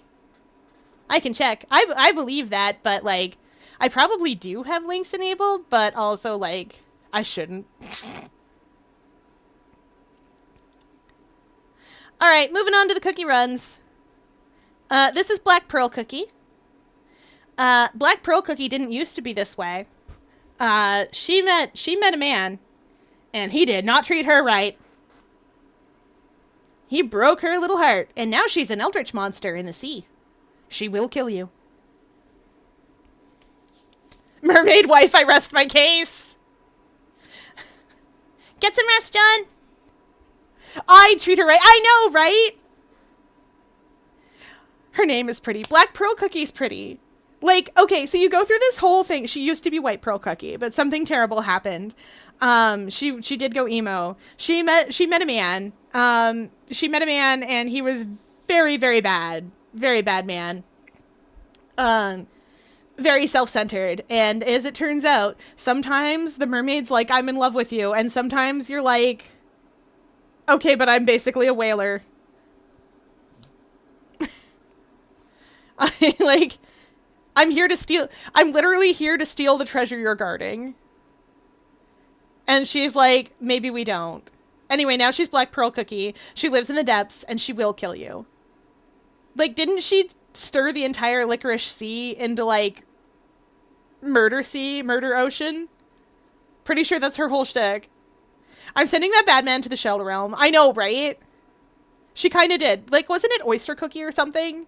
No, Oyster Cookie's the other one. She's the pretty one. That's fine. I can die for her. Chat knows what I'm about. You can live. I feel like. So here's the Lord Oyster. You're right. It was. Oyster Cookie's a different cookie. But Lord Oyster is the cookie in question. Bad man. I feel like I want to help her out. Like, I don't want to be romantically entangled with her because I think she needs some time. You know how, like, sometimes somebody breaks up? Like, you've got, like, a friend who breaks up with someone and they're, like, in a really bad way and you're like, I could... And they're like, yeah, you get it. Did you get the link? Not in chat, I didn't. Yeah, like, and you're like, you know what? You don't need another romantic relationship. You need a best friend for now. Like, I feel like I want to be besties with her. And we can stir the inky depths of the Licorice Sea into murder machines. Like, I love that for her. Also, I like the deep ocean. It's nice. It's good down there. I also want to give her a hug. I know, right? Like, I just want to be like, it's okay, honey. We'll get him. We'll get revenge on this man. But, like, I don't necessarily want to be romantic with her. I just want to help her get revenge. I like getting revenge on things. Especially when you are the wronged party and you are correct about the vengeance you want.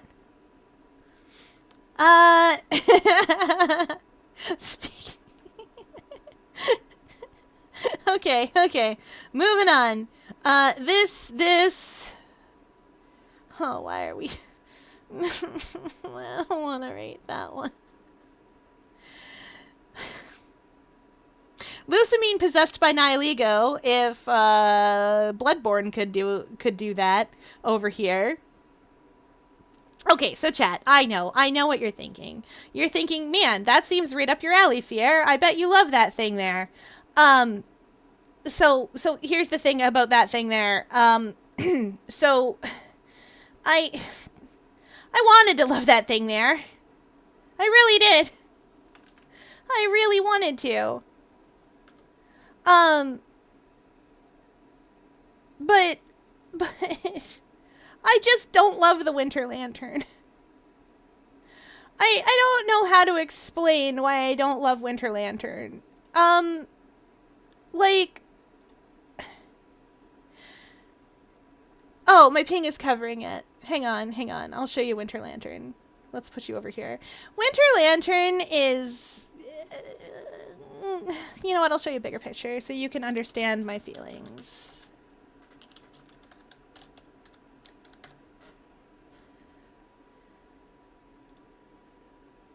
Okay, so this is Winter Lantern.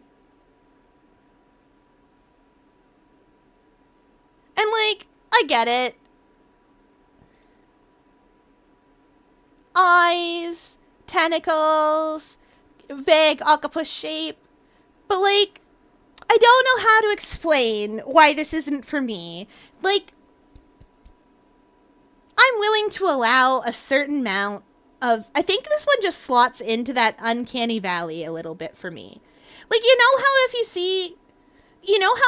like, oh, I guess I get how humans, because, like, humans wouldn't have the uncanny valley problem that I'm having. Well, I guess there is a human body here, too. It's hard to tell, but there is. When you can you go to the chat on something else and check out my song if you want to? Potentially. Biblically accurate mushroom. I love it. Like, on the one hand, I love all the eyes. I love all the flesh. I love all the tentacles. On the other hand, this is sitting in that weird spot where, like, you know how sometimes when they build human-looking robots, or, like, you see in a horror thing, humans with too many eyes, too many mouths, etc., and you're like, I don't like that? Or, like, mouths and eyes where they don't belong? Like, it's like that, where I'm, like, looking at this and I'm being like, octopus? Like, it's too close to octopus for my brain to override and be like, not octopus. But it's too far from octopus for my brain to be like, okay, octopus. Like, you get what I mean? Like, it's sitting right smack in the pit of the uncanny valley, and normally I'd be like, wow, I love this thing. But no, I can't do it. I tried so hard. I tried so hard to like this thing, but like, more for you. I get how you might like it. I know humans are weird sometimes, but, like, it's not for me. There's too much here that's so close, but not quite. I've seen those things in Heck. I get you. Anyway, Me Gunner. Somebody make your case for Me Gunner, because I'm just like, eh. Like, make your case about it, because I don't care. Like, I feel like Me Gunner is going to go into the what you even do. Like, this is just a gal. Yeah, somebody put Me Gunner in here. This is just a gal. Sans Me Gunner, though? Sold. No, you cannot put Sans in here. You can. It's just you. It's not even me. It's not me. It can't be me. Oh. She is a good fighter. However, princesses are good fighters. I love a girl who will just shoot me. It's the mockery of you. I like that lass. She's a good fighter, too. I have no other reasons. I see. I see. More for you, I guess. Like, it's not for me. Let's see. Who else have we got? Oh, yeah. We've got you. Who are you? I swear I know who you are. Oh, Camilla from Contract Demon. Bear with me, because I don't know much about her.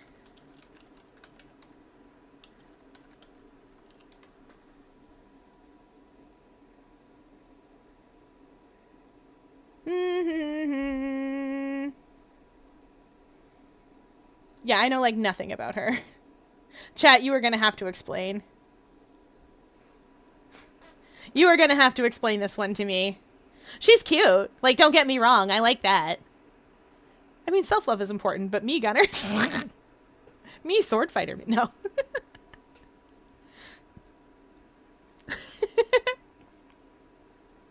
Oh, I know you'll help. But if any of you, she's super chill. The issue is that she's a demon, so if her brother or coworkers find you, they will drag you down to the underworld. So it's super risky, basically. Oh, is the game... She's from a game. Is the game she's from, like, a dating sim, or is it, like, a different thing? Because, like, I don't know what it is. Because, like, I like her. She seems like that kind of person who's, like, super chill vibes, and then you come home with them, and they're like, You live in a mansion. And they're like, oh, yeah, no, my dad owns this place. And you're like, neat. Who's your dad? And she's like, oh, yeah, no, my dad's Fat Tony.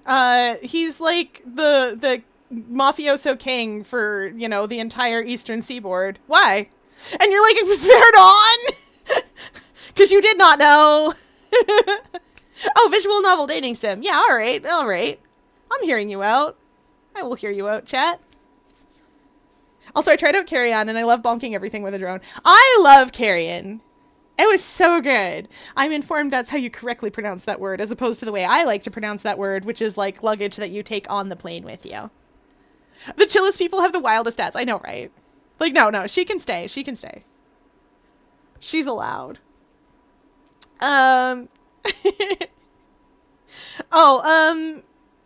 Let's see. Who else have we got here? You know what?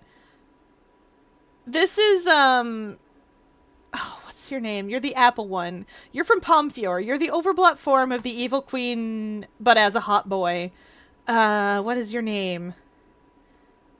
Azul is the other one. The ocean one. Right? Right.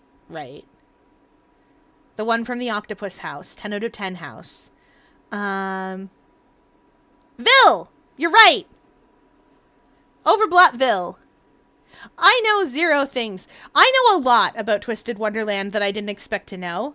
I played the game, like, I think I played, like, the opening part of the game and was like, how come I don't get magic powers? And then put it away, because I was mad that I didn't get magic powers. I want the magic powers. I don't care about the hot boys, I care about me. However, Vil is great. Vil is great. Chat, you are correct, Pribby. He crashes out and I love him. I'm given to understand what crash out means now for the modern youths. Crash out means something very different to me.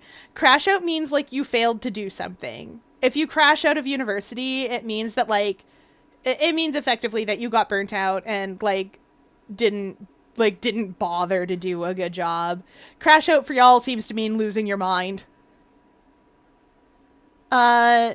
Vil, you can stay. Chat, I'm hearing you out. I'm not screaming too, because, like, I don't play the game, but I'm hearing you out here. Let's see. Who else have we got hiding in here? Alright, Megalore. We'll give you Megalore. I have barely played Twisted. I can sense the eyes. The shifty eyes. Yes, Megalore Soul. Sorry, I forgot. Megalore and Megalore Soul are 2 different guys. Alright, Cat-Eyed Major Case! We know how this man got here. Like, I already see a pretty good case. Like, I love Kirby villains. 10 out of 10. So he has 3 eyes, technically. I see it. And a mouth. Wait, is that an eye? Is that an eye instead of a mouth?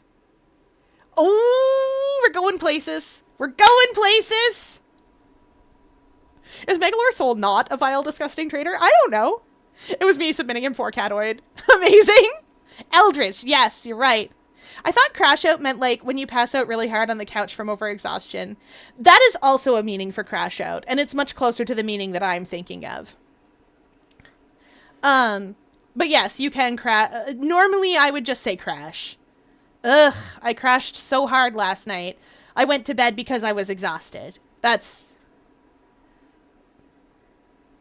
The eye is the mouth. That's a false mouth. I love it! I love a man for with an eye for a mouth. In his boss song, he cries for Kirby's help. This is so good! We were sold to begin with. I am sold more. Megalore Soul, you can stay. You're having problems. You've got troubles. Troubles right here in River City. Remind me to play the Kirby game this man comes from so that I can absolutely be terrible at it and you can all laugh at me, but we'll do it. We do need to play a bunch of Kirby games. I have 2 Kirby games right now on the docket. Oh, Wizrow from Hyrule Warriors has an eye mouth thing. I love Wizrow! Not as much as Mint loves Wizrow. Return to Dreamland Deluxe. I think I actually have that. So Mint and Huji play Hyrule Warriors. I don't, because I don't really like Warriors games. Last Warriors game I played was Dynasty Warriors 7, and that game plays itself for you. You don't have to play Dynasty Warriors 7. You just turn it on and it does it itself. Only in the true arena is the cry for help thing. Oh, it's one of those. We love that. But Mint loves to play Wizrow. Mint plays so much Wizrow. Like, it's amazing. Literally, like, Huji will actually play the game and Mint's just there a stage hazard to the enemy to the enemies. It's beautiful. Also, the True Arena in return is canon. Really? That's so good. Let's go. We love a True Arena that's canon. Good. Megalore Soul, you can stay, buddy. You got troubles. We should check it. We should talk it out. We should sit down and talk it out. I don't know where your mouth is, but we'll figure it out. No one knows where my mouth is either. Spoiler, I'm an octopus. It is where you would expect it to be. Have you tried Still Wakes the Deep? I have been trying to play that for chat. I love Still Wakes the Deep. It's a game I'm not very good at. But I do love it. For those of you that don't know what Fruit Punch chat is talking about, should we call them cherry? I don't know other red flavors. Like Fruit Punch and grape are the flavors for Kool-Aid. All right. We hydrate as chat demands. Body bang. And a big stretch. Big stretch. Grape and cherry fits better. Very well. So what Cherry Chat is talking about is Still Wakes the Deep, which is a game. It's a first person. Not really a shooter. Wow, we started off slow, but now we're zooming. That's how it gets, though, doesn't it? So Still Wakes the Deep is a first person. It's arguably a hallway game, but it's not really. You do a lot of stealth because what's going on in Still Wakes the Deep is you're on an oil rig in the North Sea. You're a guy. You're an electrician on an oil rig in the North Sea, and your oil drill has drilled into something horrible. It's the oil rig game. Yes, you know this one. It's the oil rig game, and oh yes, body break. We'll do bicep curls. 1, 2, 3, 4, 5, 6, 7, 8, 9, 10. Anyway, it's something horrible. You do, over the course of the game, get to kind of see what it is, but you never really understand what it is because it's Eldritch. If you guys are familiar with The Color from Out of Space, it's a lot like that. The game about accepting inevitable death. It's a game about accepting... It's a game about letting go. I will try to play it for you guys. I do have access to it. I will try to play it for you guys at some point, but I'm very bad at it, and it's very scary. Don't you hate it when the company unveils an evil? Well, they didn't know. They didn't know it was there. Anyway, they drill into it, and it slowly starts taking over the rig, and it's your job to... you're, the maintenance... You're the electrical maintenance, and it's your job to try to, not die, I guess. Do they ever know? Yeah, sometimes they do. The Resident Evil guys do.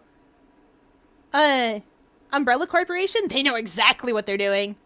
They created the T-virus and the G-virus and all those other rhyming letter viruses. I know. Chat, you're not an evil company. All right. Moving on. Speaking of evil companies, we have our robot friend from Fallout. Which robot friend are you? You're not Mr. Handy. You're the other one. Goodness gracious. Oh, come on. You're the nanny bot. What was your name? Ah, Miss Nanny. Very good. Good thing I've got this up. Yeah, that's Miss Nanny. Good thing I've got that up. I don't know what you'd even do, though. With Miss Nanny, what would you even do? One of my friends got scared of the screams at the beginning. That's fair. What would we even do with this funny robot? She's got tentacles, which I love. I love that for her. And she's even got the little fins at the top, which I love for her. Literally just a white female Mr. Handy. I also don't know what you'd do with a Mr. Handy exactly. I love him as a companion. I love those little 3-armed robot guys as companions, and I love three-limbed robots. See also Tachkoma and Fuchkoma from Ghost in the Shell, anime and manga. Oh! In Fallout 4, it's revealed that Miss Nannies can have romantic feelings and get married in a side quest. Okay. I'm here for it. I feel like I don't want to date this, though. Like, I hear you. I hear you and your robot needs. But, like, I don't want to date this. But I don't think I want to be besties. I feel like this is hearing you out but not listening. Good night, Sector. Have fun. Headphones unfortunately die, and sadly, tell me if anything funny happens. We all love robots in this house. Will do. Okay. Oh yeah, let's get, while we're at it, let's get Phelan, monster dungeon meshy. I'll accept that. Fair enough. Right? Like, I feel like I don't want to be best buds. Like, oh shoot, I can't remember how to spell.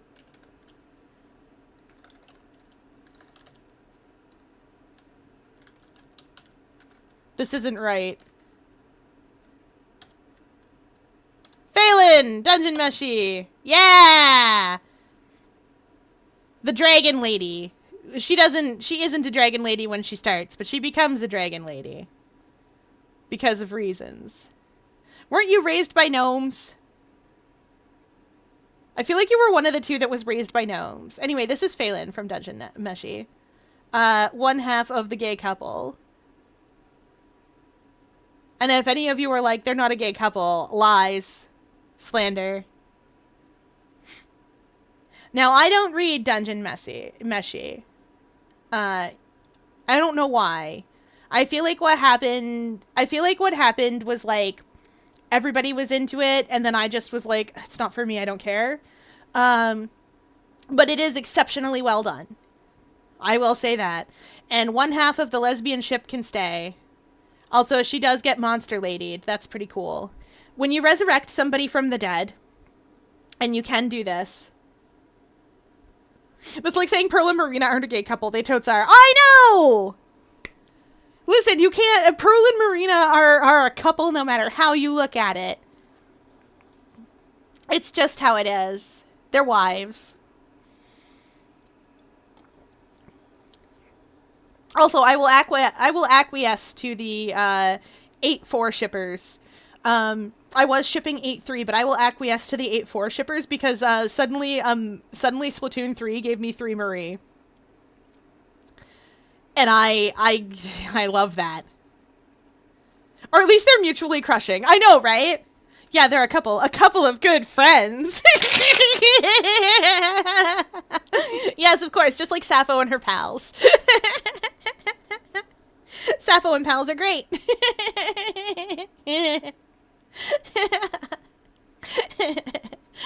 Sappho and her roommates. Yes, Sappho and her roommates, of course. Sappho and her roommates. How could we forget? How could we forget all her lovely roommates that she wrote such beautiful poetry about? Amazing. Okay, Sappho and her roommates, as you do. Alright, who else have we got here? I do not know Nyan Neko Sugar Girls. Never heard of it. Someone explain to me who this cat lady is. She looks like she was drawn in MS Paint, and I love that for her. Reminds me of those old, like, 2000s comics, like Mega Tokyo. Oh my god, they were roommates. Amazing.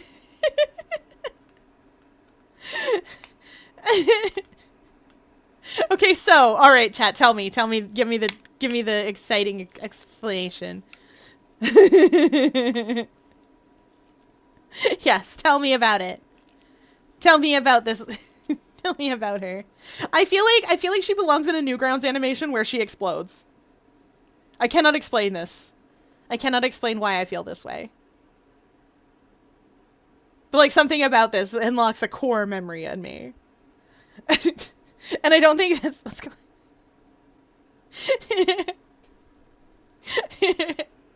Yeah, we're definitely doing another one of these, y'all. We'll do one for Valentine's Day, I think.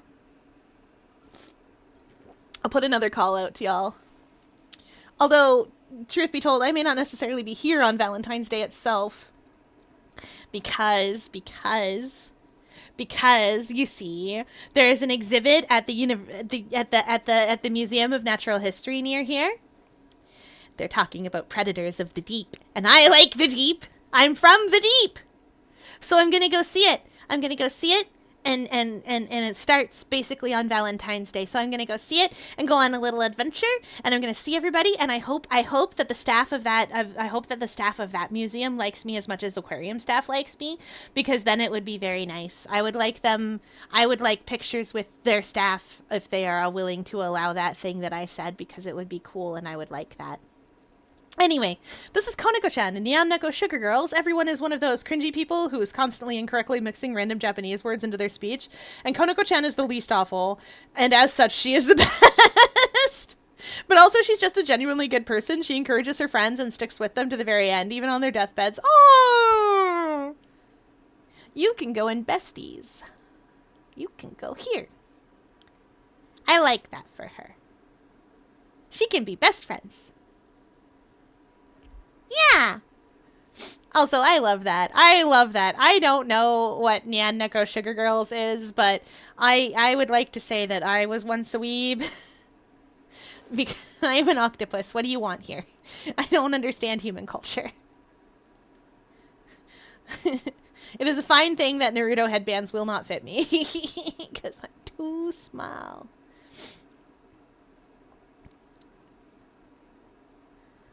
Anyway. Too small. Moving on to Scary Lady. This is Jane Prentice. She is the worm lady. Fair enough. Don't research the show because there's one character whose design is not good for minors to see. I get you. Anyway, Jane Prentice is from the Magnus Archives as well. She is an avatar of something called the Corruption. Now, the Corruption primarily deals with corrupting stuff. It does this in a couple of ways. Bugs, as you might expect. But it also likes to do this through... it's also a big fan of filling the empty hole inside of you with something that doesn't belong. Just to feel full. Jane Prentice is a hive. She is full of bugs. Just full of bugs.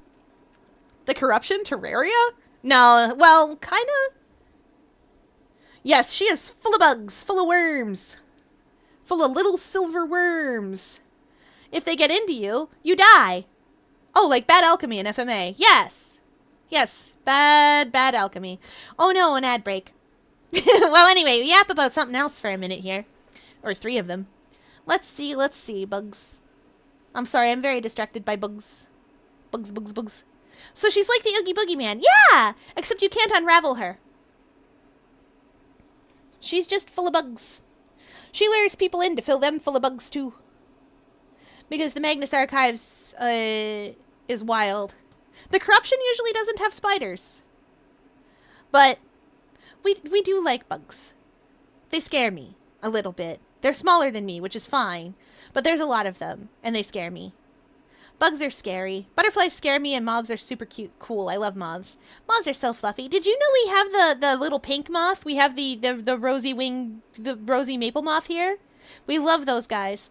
When I was little, when I was very small, and I first got here, instead of being far, far away, they took me into a big brick building, and they were like, this is a school, and I was like, neat. This is not a school, though. I don't see any other fish here. And they were like, that's not... No, not like that. And then I was like, oh, okay. And they took me into that school. And whenever school would start in the fall, like in September when it was still a little bit warm, but not like so warm, one of the walls faced... It was brick. And one of the walls faced the sun, like basically all day. So it was super warm all day. And on that wall was completely covered, top to bottom, with rosy maple moths sunning themselves.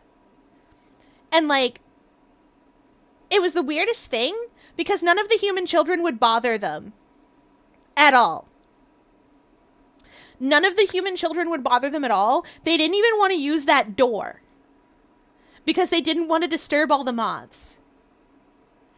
And, like, I love that. I think that's so cute. Like, for a couple of weeks in September, you literally had to use the side doors and come in through a big gymnasium instead of coming in up the hallway where all the classrooms were, because the little children didn't want to open the door and disturb the moths. And it was so cute. There was also a spot that a bird called a kingfisher liked to nest in the playground, and it was one corner of the playground that was kind of off sides. And so when the little kids found out that there were birds nesting there, they took it upon themselves to take sticks and, like, at even intervals take sticks and just mark the edge of where they thought the nests were so that nobody would go over there. And it was really cute. And it also ended up getting it, like, the 6th graders ended up going to the principal, not to tattle, but to explain what they were doing out there. And that there were birds nesting. Kingfishers are endangered, by the by.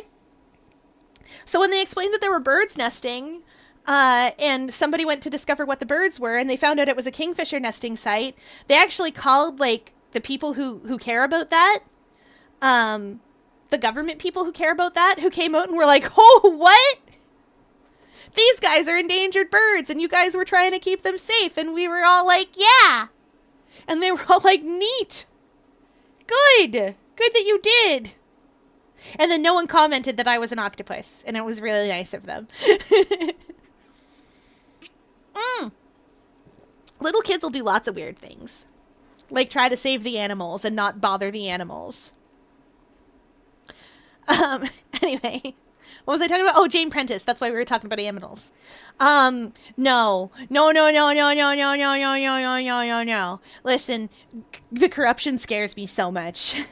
I don't think you understand how bad the corruption scares me. I don't like mold. I don't like algae, however you like that. I don't like bugs. I especially don't like bugs where bugs don't belong, which is in me. I am 4 centimeters big. Do you know how big bugs are? They're not bigger than me most of the time, but sometimes they are. It's weird to save animals, maybe in a Metroid speedrun, I guess. Ha! Save the aminals! I always vote save the aminals instead of kill the aminals. It's a thing that you don't necessarily expect, like, small children to want to do. Like, kill the animals, save the frames! No! Not the aminals! Anyway, yeah, Jane Prentice is no. I don't like bugs in me. It's not a place for bugs to be. I mean, I know shrimps is bugs and they're delicious, but, like, that's different. That's not the same as bugs that would consume me, and I don't like that. I don't like cordyceps, and I don't like that other thing that gets into snails and, like, messes them up. I don't like those. It scares me. It scares me in ways I cannot communicate adequately in human language. And staff says I'm not allowed to sing the song of my people or anything like that because it drives people insane. Get better brains. By saving animals, it creates a sense of control and accomplishments. It's probably really helpful for developing a mind. That's true. It does create a sense of accomplishment. Like, we were really happy with ourselves. She can get in our aminals. That's true. We don't need to save their frames, though. They're important to the speedrun. Roxy's an aminal, and she's asleep right now. Oh, she's eepy beepy. Anyway, Jane Prentice scares me on a level I can't quite communicate because the corruption scares me on that same level, and it's spooky and I don't like it. What else have we got here? Oh, let's do another Bloodborne. I love another Bloodborne. Actually, I lied. Let's give you a tune. This is Twisted Bobette. Bobette is a Christmas tune. She's a Christmas tree bauble with a cute little sweater. She is the dandy of the Christmas tunes. You can't see it in this picture, but I will show you that she has a little star on her head.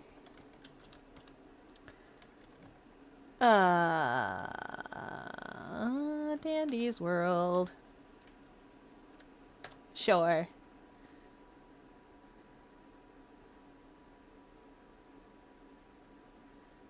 Oh, there we go.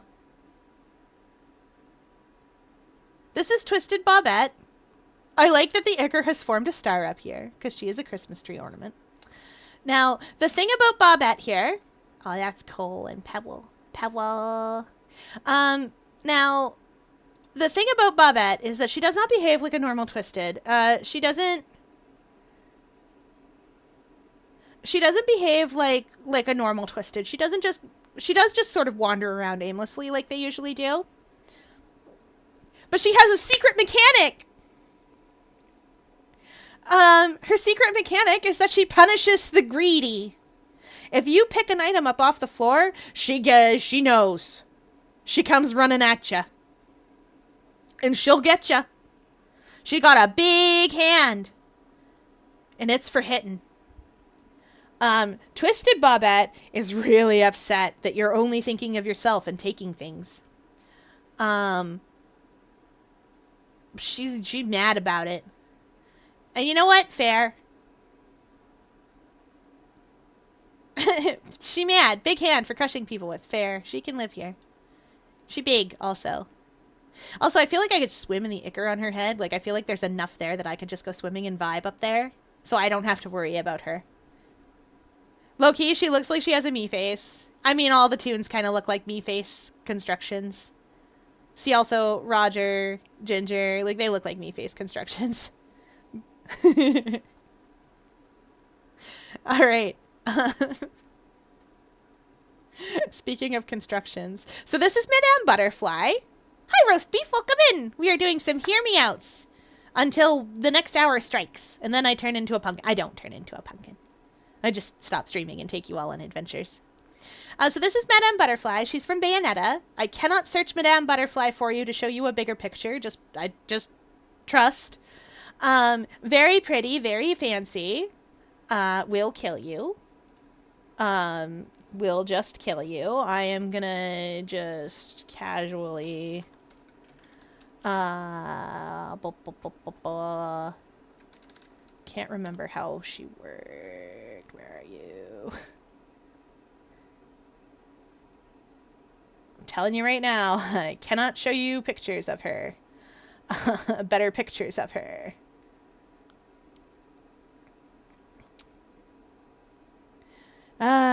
We do love Madame Butterfly.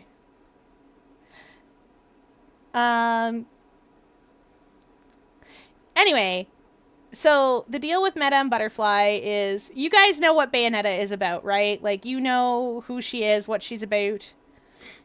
The biggest issue with Madame Butterfly is probably that she's about half the size of a skyscraper. I do love that for her, though. The Mii Gunner is not moving spots. I'm so sorry. Anyway, so here's the thing. Madame Butterfly is great. Half the size of a skyscraper fair. She is... So Bayonetta is effectively a D&D warlock, where she has a patron. This is her patron. I can't show you more pictures of her. I'm so sorry. She half the size of a skyscraper. Also, she has enemies from the demon realm. She does do that. Bayonetta, you fight angels primarily, but like 10 out of 10. She's huge. She's huge. She could give me cool magical powers that I don't already have. Like, she can stay. You can attack people with your hair with her. I don't have hair, but I could. I could with this pretty lady. Also, have you seen her wings? They're very pretty. I like those. I did add Sebastian. He's like 19 meters tall. I do love that for him. I told you, can't hear you. I'm screaming too. I don't even play his game, and I'm like, yeah, let's go. We love that for me. 62 feet 4 inches in American units. That's so big. That's like 19 meters. Yeah, I specifically searched the wiki for the only stream-friendly render. Yes, exactly. Bayonetta is a game I can't show you guys because, it's a little too much. Not so too much. It's not... I feel like Bayonetta is a step down from God of War, but, like, it's not that big of a step, you know? Like, it's one of those aerobic steps, not like a stair. Like, you get what I mean? Like I don't know how to explain. And, like, yeah, it's hot girls. It's primarily hot girls. So, like, it's fine. Because have you seen Bayonetta? She's beautiful. She's, like, 9 feet tall, and I love her. But also, she's tied to Bayonetta herself, so if you want to date her, you need to have Bayo there as a third wheel every step of the way. That is totally fine. I don't think you guys know this, but that is totally fine with me. I don't subscribe to human notions of monogamy. I don't care. I am an octopus. I don't know if you know this, but I do not care.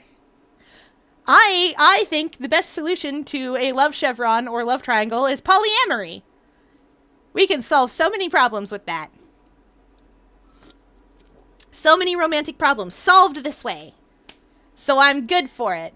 Yay, polyamory! Exactly! Yes! This is this is important. That's how you solve your love triangles. Okay, who else have we got here while I'm thinking? I need a better picture of you. I know who you are. You're is your name Aria or Opera or something? It's one of those ones. It's one of those music names.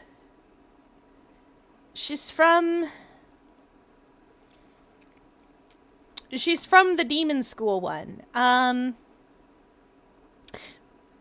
Let's just look. Yes.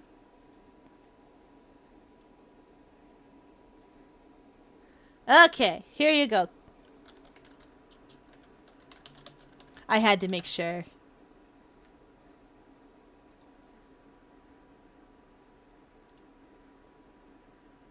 Yeah. So anyway, this is Opera from Welcome to Demon School, Aruma-kun.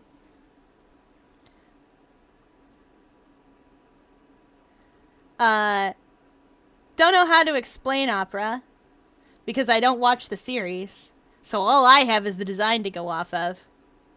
And I do love Cat. I got my idols mixed up and almost said Callie and Marie. That would have been very incorrect and bad. Oh no! Can't pick a ship, make them all kiss. Like with Pearl and Marina and Oct. Yeah, exactly. You get me. Every single day of the week, I like to sing a song. Amazing. Yes, good. Oh, non-binary, you say? Well, excuse me a moment. I must go and visit the wiki very quickly. Da da da da. Oh yeah, all right. Oh, you do everything. You're that character. I know this character. I know this kind of character.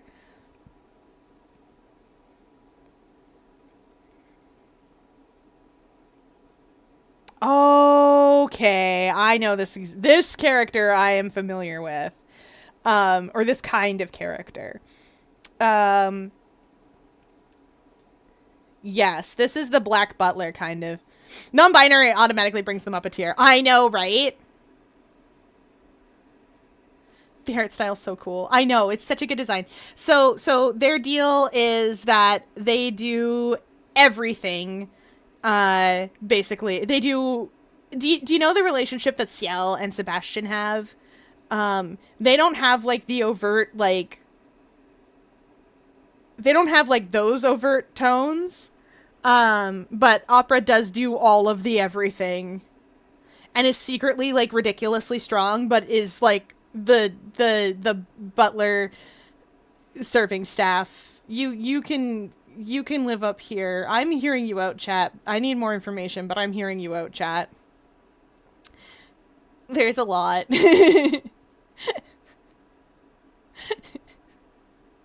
All right. Let's see, who else have we got here? I know everyone else in this list. This is great. I love this for me.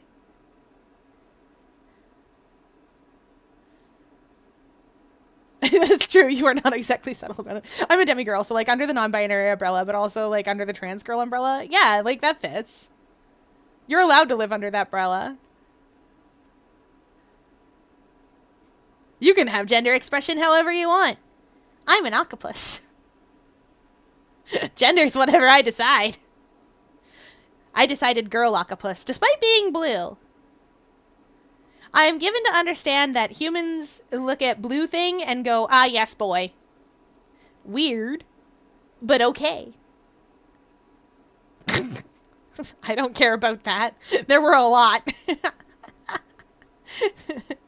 Okay. Ginger. We're gonna get Ginger now because I'm still frustrated. For those of you that don't know, yesterday I wore a maid dress. Gender is mine to control. Yeah! Okay, so Ginger. Here's the thing about Ginger. She is the twisted version of Ginger. Ginger has the longest attention span in the game. And what attention span governs is how long a toon pays attention to you while you're running away. Welcome in, Shadow Pika. And the thing is that normally if you run away from them, you can like run around a wall and they'll just forget you exist. Like if they can't see you, they forgot who you were. Some of them have a really low attention span. Literally you get behind something and they're like, oh, I forgot. Shrimpo, the joke character, for instance, has an attention span of like a second or two. I just joined in and you say, what?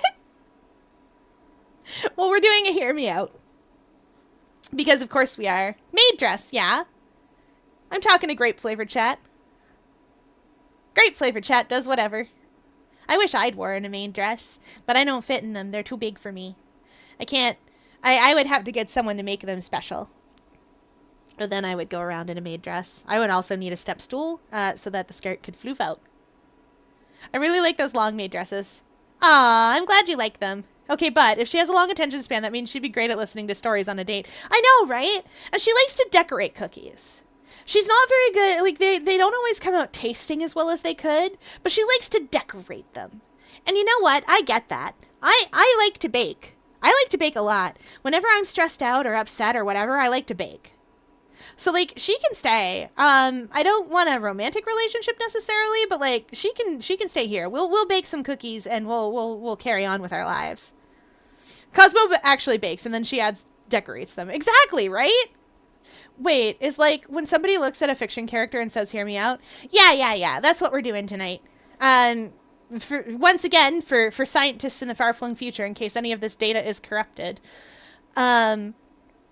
For scientists in the far-flung future, what a hear me out is someone that you would have a very an unconventional choice for a romantic relationship, and that's as far as we're going on this channel because I am not 18 plus specifically or strictly, so that's as far as we're gonna go about it. If you want a different description for Hear Me Out, you can go to a channel that doesn't let children in. Unless you are children, in which case, no, you can't. So anyway, do not tell me one way or another. I want to learn to bake so bad. Currently working my way up to it. Focusing on stove stuff for now, though. Good work. You can learn to bake. It's surprising. It is simultaneously easier than you think it is and harder than you think it is. Where's Sebastian? All the way up here. He's huge. Look at him. He's huge. He likes the darkness. He lives in the very deep sea, like 10 out of 10. He lives in the can't hear you, I'm screaming too territory. Love this man. He can stay. Can you follow instructions? Yes, you can bake. It's a piece of cake to bake a pretty cake. If the way is hazy, you gotta do the cooking by the book. You know you can't be lazy. Etc. We know this song. We all know this song. I love that song too. Yeah, no, Sebastian lives up here. He's deep sea. I knew he'd be in this list. Yeah, I mean, how do you not know? Chat made this list. I asked. I want to learn to bake without instructions, though. That just takes practice. Well, you have a good singing voice. Thank you. I work very hard on it. Singing is the thing that I do to be chill. And calm down. So sometimes you guys are going to hear me break out into show tunes. I've seen people's posts about him. Yeah. Hi, Sappy.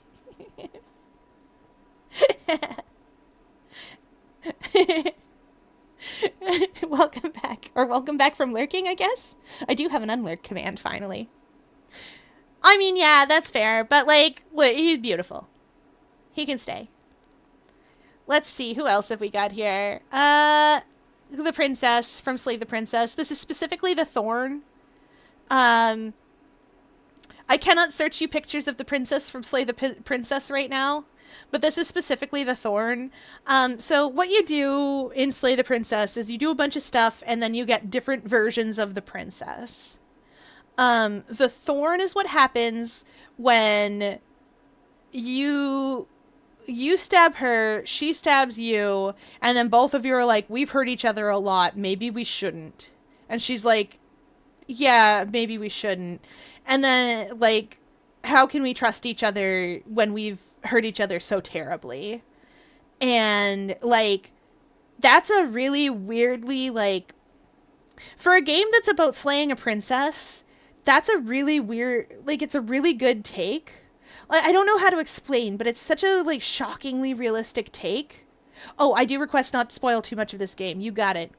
It's a shockingly realistic take for a game like this. On that kind of relationship. And, like, I feel that in my heart. Where, like, you've both been hurt before, and it's really hard to trust. Because you've both been hurt before by people like each of you. And, like, I get it. I get that. I'm putting her in can't hear you, I'm screaming too. But, like, in a, like, sobbing kind of way. Listen, I put Dandy in the what would you even do tier. This is the, like, I don't think toons know how to do this. That said, I do think Roger knows exactly how to smooch. Like, I feel like Roger is a hard-boiled detective. Also, like, I subscribe to the Roger and Tegan are Toodles' parents. I subscribe to this idea. Like, or, no, Dandy's a boy. Bobette is a girl. No, I subscribe to it, and I probably would have subscribed to it earlier because, like, seeing the stuff around, like, they're certainly, Roger is certainly this child's father. If nothing else. Yes, he's a detective. So Roger is a detective. He's shaped like a magnifying glass. And, like, from what we've seen from the posters and the scripts and stuff around, from what we've seen from the posters and the scripts and things around, it looks like he's the kind of detective in a children's show who when you're like, I'm scared of the dark, he goes around like, I think there are monsters. He goes around like looking for monsters and not finding any. I love detectives, except Gumshoe. He gets love, but like in a brother kind of way. I get you. I know who I'm waiting for. Insert TikTok smirk emoji, of course. So Roger, you can live in the hearing you out. I'm not quite screaming. Thing is, like, Roger doesn't have enough angst in his life. Like, here's the thing, like, he's got a wife and kid.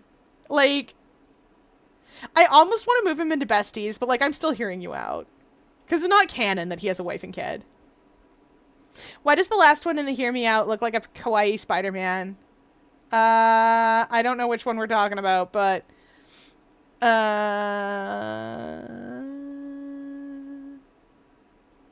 Nope, couldn't tell you. Bleep. No idea. Anyway. He's too stable. I know, right? Like, he's too stable. Like, I feel like, first of all, I am hearing you out. I get it. But at the but second of all, he's got a wife and kid, and I'm not a homewrecker. Like, on the one hand... Oh, the red and blue one? Oh, this one.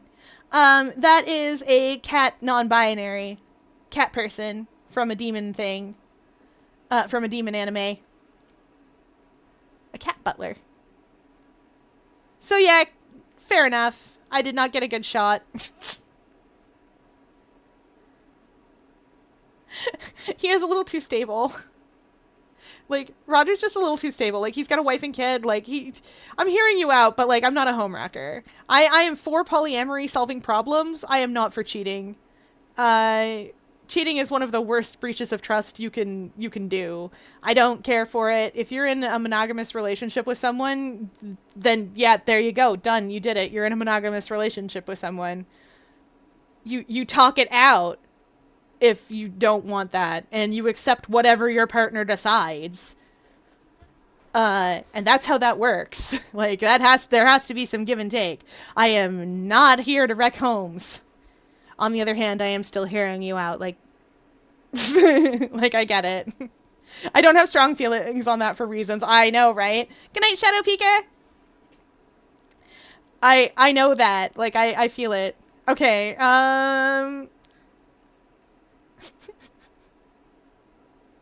All right, let's get back to... Actually, you know what? Let's go. Inspecta. Now, here's the thing about Inspecta I cannot explain. Inspecta is from Great God Grove. I said it right this time. Inspecta's from Great God Grove. People love Inspecta. Inspecta is your, like... You know the character in the game who gives you the thing to do? Inspecta's the character in the game that gives you the thing to do in a Brooklyn accent, which I cannot replicate, but is helpfully written out phonetically. You know what's under that coat? Hands. Chad is correct. Lots of hands. So many hands. It is all hands all the time. All hands on deck. And that deck underneath of the shirt, underneath of that coat. Inspecta is way more Eldritch than you think. You know who's touch-starved? Me! I'm touch-starved. Oh no! Pet, pet, pet. But here's the thing about Inspecta. I haven't played his game yet. Their game? I don't know. I don't even know the gender for Inspecta. Eyelashes, but also blue, but also red, but also... Okay, I don't know, I haven't played his game. I know his plot, and I'm not going to spoil it because, reasons. Anyway, I feel like there's too much competition here. I'm not going to explain the plot here, but, like, too much competition. I can't have that. Come on, Fear, no! I refuse. I'm not listening. I refuse to listen to this.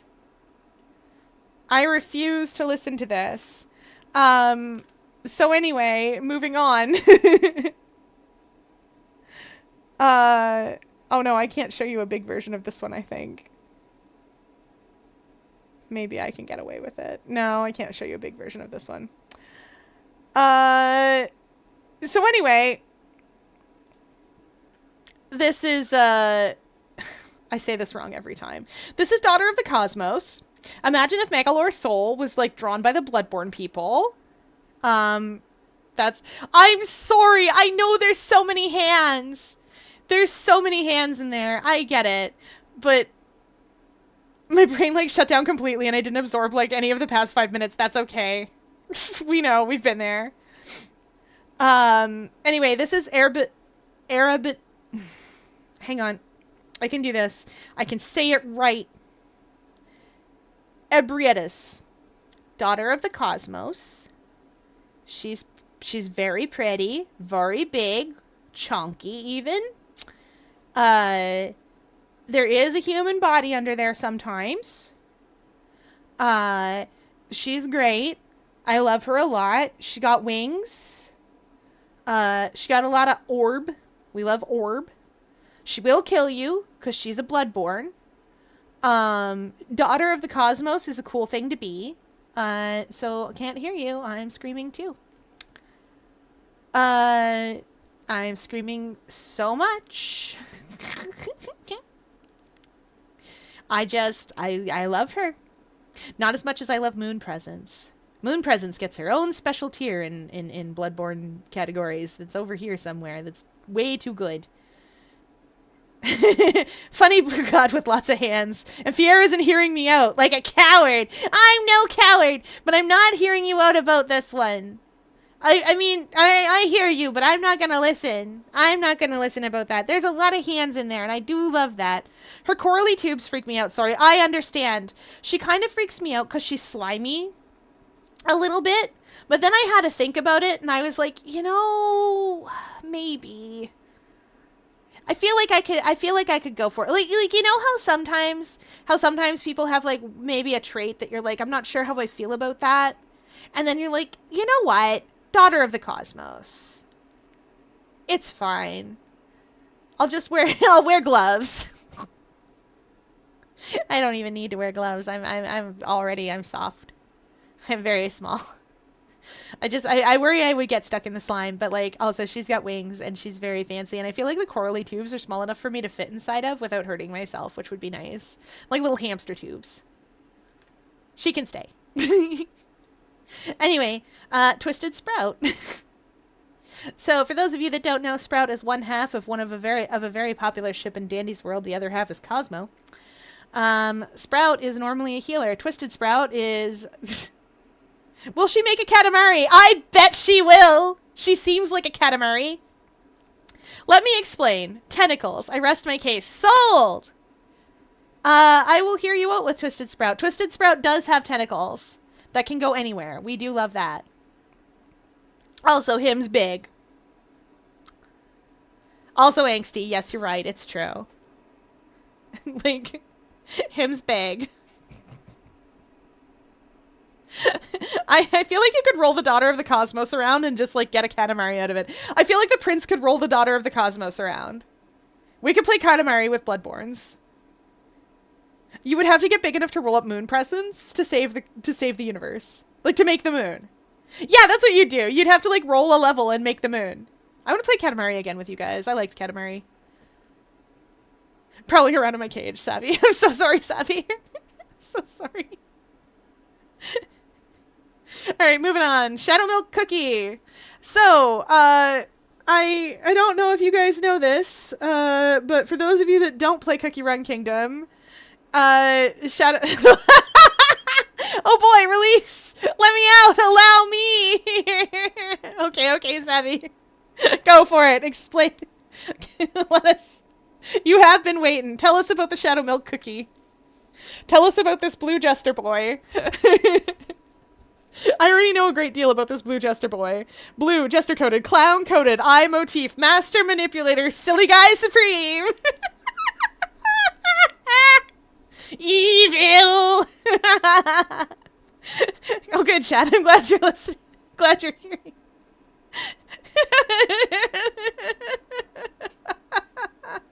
And also angsty. Yes, that's true.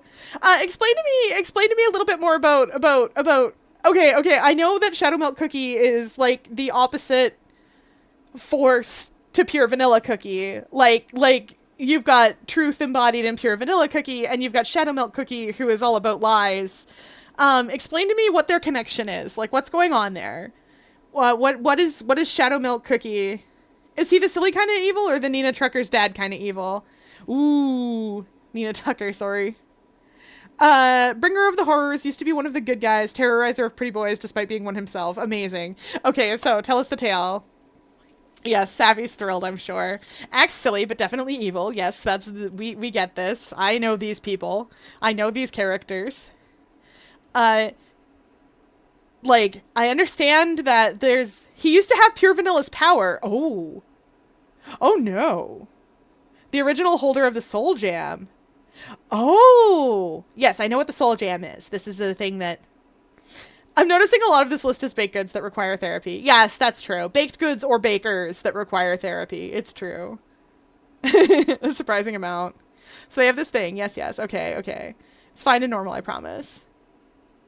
For those of you that might not know, Soul Jam is like this magic artifact that gives you like superpowers. When you are an ancient cookie. I don't remember why or how, but it does do that.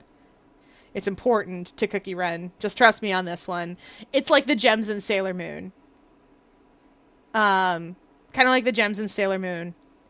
Sealed away for a very long time. Oh, we don't like being sealed away. Like the Collector, but evil.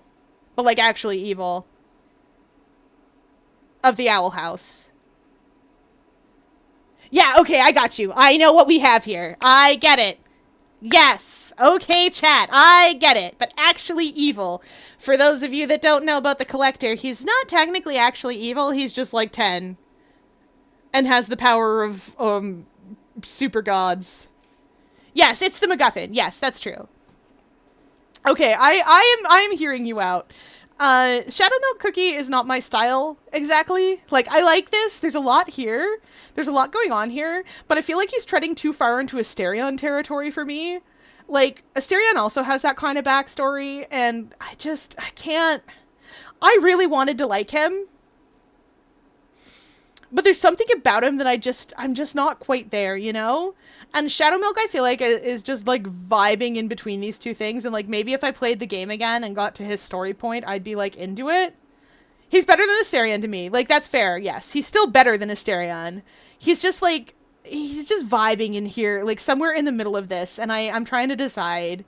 And I feel like I'm gonna leave him in hearing you out. Like, I get it, but, like, I don't get it, you know? Like maybe I just have to play the game. I win! Amazing, yes! Anyway, Murgo's Wet Nurse. Moving on. This is Murgo's Wet Nurse. This one I can look up for you. I should be able to anyway. Yep, good enough. So this is Murgo's Wet Nurse. She's beautiful. It's very difficult to see in her pictures. Very difficult to see in her pictures, but she does have 8 arms. She is here to kill you. All of those arms are sharp. I don't know how to explain her. She hates you. She wants you dead, but she's got a lot of arms for hugging, and she's huge. She's very big. She's so many big. Oh my goodness. Oh. Good night, Savvy. I'm glad to let you be a little bit feral about it. I've never played Baldur's Gate 3, so I can neither agree nor disagree. Those ain't arms. Those are crab legs. They're arms enough. They got hands at the end of them. She is holding these scythes. She is holding these sickles, rather. She's very fancy. We love her for this. As you can see from some of these other pictures, she got a long face. There we go. She got a long face. In case you guys didn't see that part or didn't understand how she was put together. She reminds me of a Skeksis from the Dark Crystal. We love Murgo's Wet Nurse. She's very fancy. 10 out of 10. Like, she's big. She got 8 arms. We're here for that. She's pretty in an artsy kind of way. I know, right? Like, I love her robes, too. Like, she is fashion. Walk, walk, fashion, baby.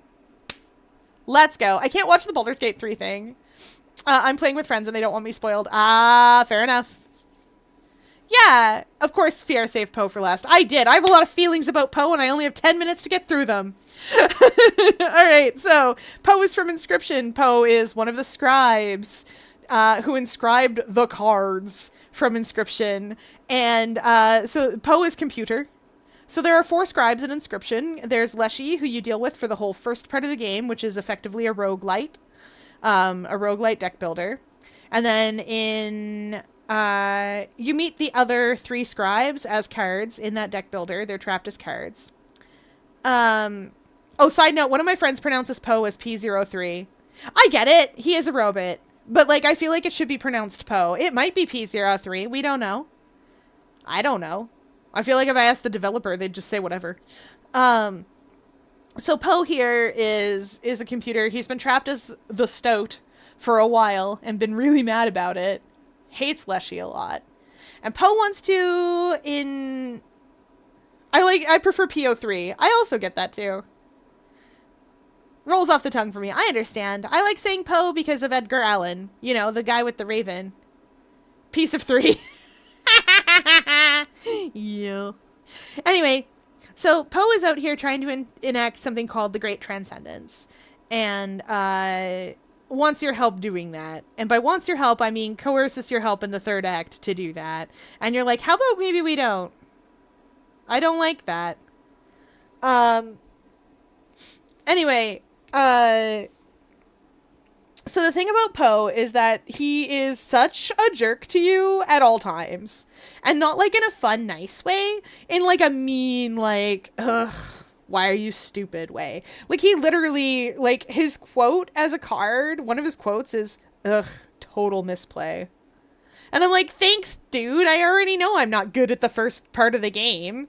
Like, Act 1 took me 6 hours, and the rest of the game took me 3 hours. like, I already know, my man. My dude, my buddy, my guy. The first part of the game is a sacrifice mechanic. And you'd think, as a person who plays Yu-Gi-Oh!, I would be great at that. I am not. I am real bad at the sacrifice mechanics, you guys.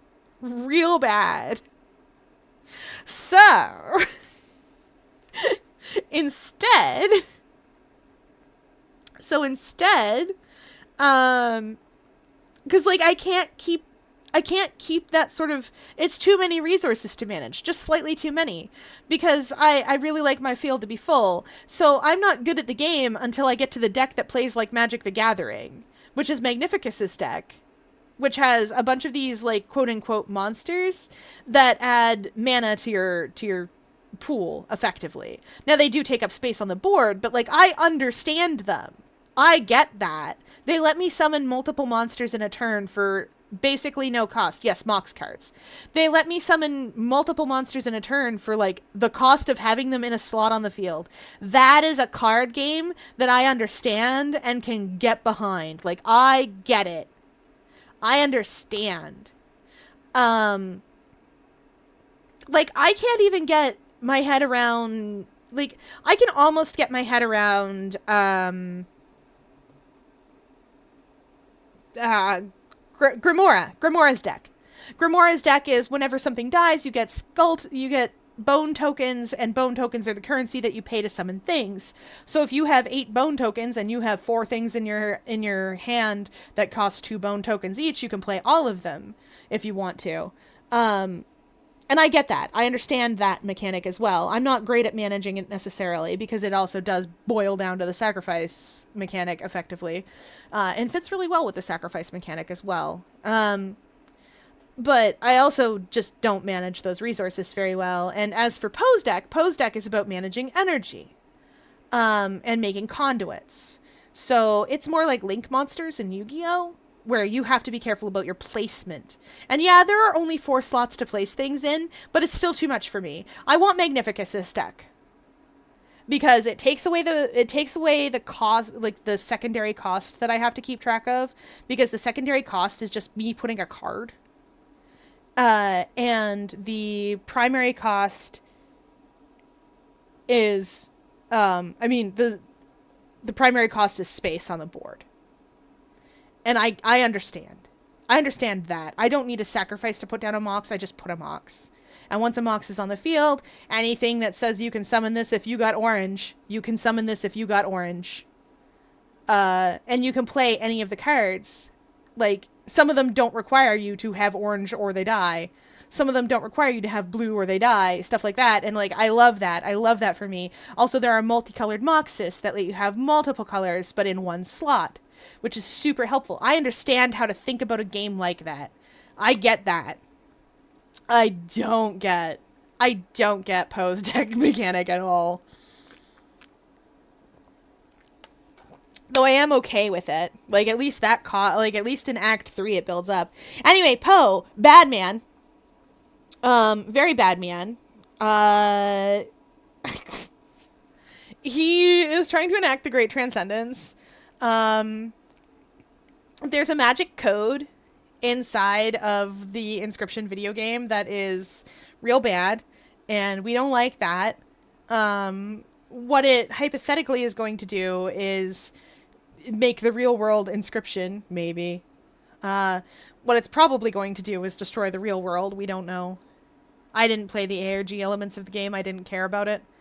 I cared much more. Well, rather, I did get the ARG rundown. I cared so much more for, like, the actual game itself. And TBH, I honestly wish we didn't have to deal with Luke. Luke Carter is so many things, and I don't like him. Anyway, Poe... Listen... Poe... He's sarcastic, he's mean, he doesn't like you. He wouldn't kill a man for me. Like, he wants me to do the murdering. He wants to kill me specifically, personally. Like, he's not quite tears of hatred, like, but, like, I feel like Poe's the kind of guy who would, like, read I Have No Mouth and I Must Scream and be like, yeah, that guy gets it. That he gets it. I feel like if Poe made a Hear Me Out list, at the very top would be and it wouldn't even be a Hear Me Out. He'd be like, that's tame.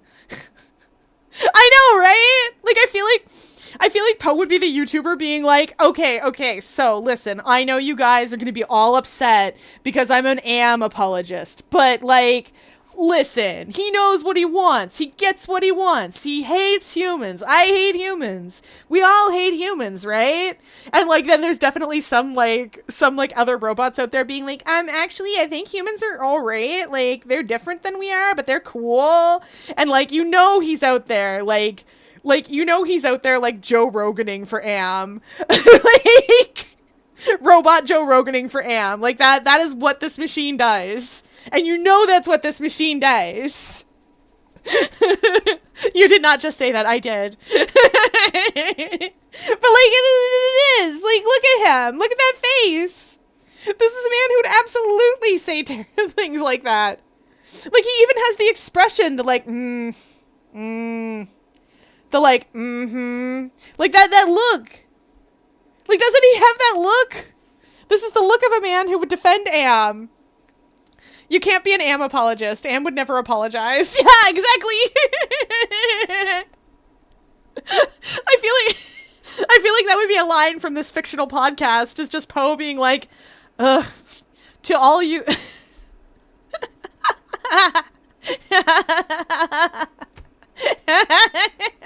I'm sorry. to all you... Come on, Fear. That's my boy right there. Why'd you do him dirty like that? It's not my fault. Imagine.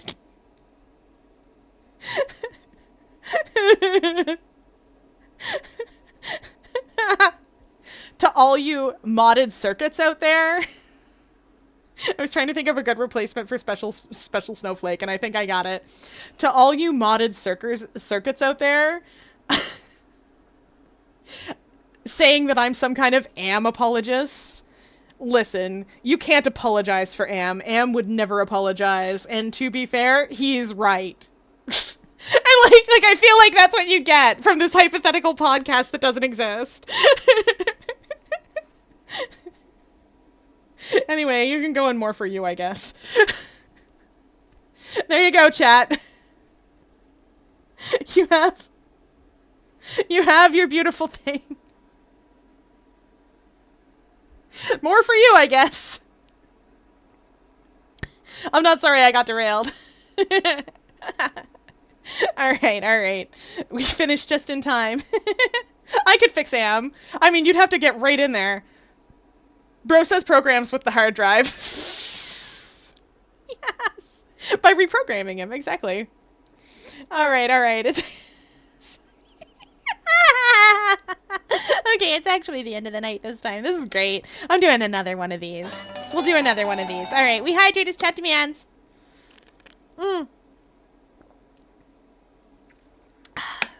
Anyway, it is now closing time, and we hope you enjoyed your visit to the Octopus Enclosure.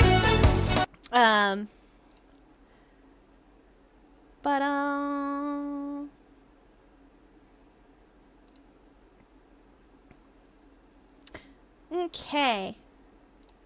For those of you with me on Twitch, we are going to go on a little adventure. For those of you with me on YouTube, that is truly the end of the night. May I make an idea suggestion? Absolutely, you may make an idea suggestion. Go for it. We love idea suggestions. If you're in my Discord, there's even a place for it.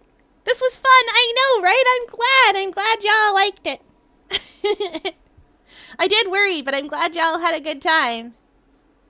This was a good time. Let's go see who else we got. Let's see who else is here. Who's vibing around? Who's chilling? What do we want to go look at? What do I want to go look at? Ooh, Guild Wars 2. I feel like I want to use... I feel like I want to go to the Sixth Circle again. I feel like this is a good night to go visit there, to go visit the bar again. I lied. I know where we're going, you guys. I know right where we're going.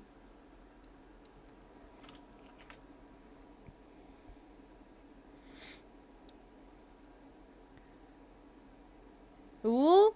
What if we do the opposite? The opposite?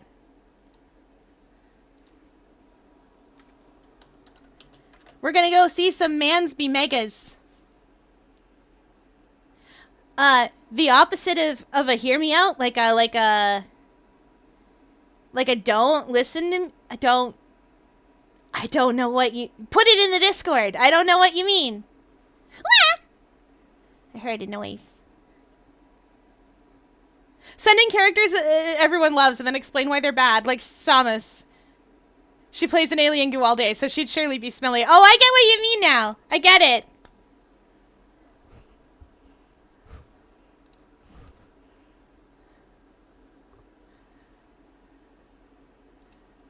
Okay. Let's see. Who am I visiting tonight? I was gonna see some Megas manned. Wait, Jackbox Party Packs? No. And I'm not spoiling you guys on... Yeah, let's go see some Megas be manned. Alright, we're gonna go raid Ram.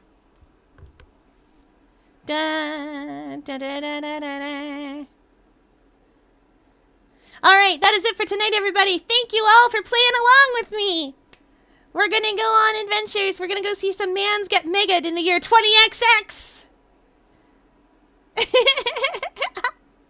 Oh, I have to get my own raid message. I never have my own raid message ready. Well, okay, let's go. That is it for tonight, everybody. Queen of Lies. Oh. Aw, thank you for stopping by. I'm sorry it's the end of the night. Aw, you're doing amazing. Never give up. Aw, very sweet. All right, let's go. Ba-doom.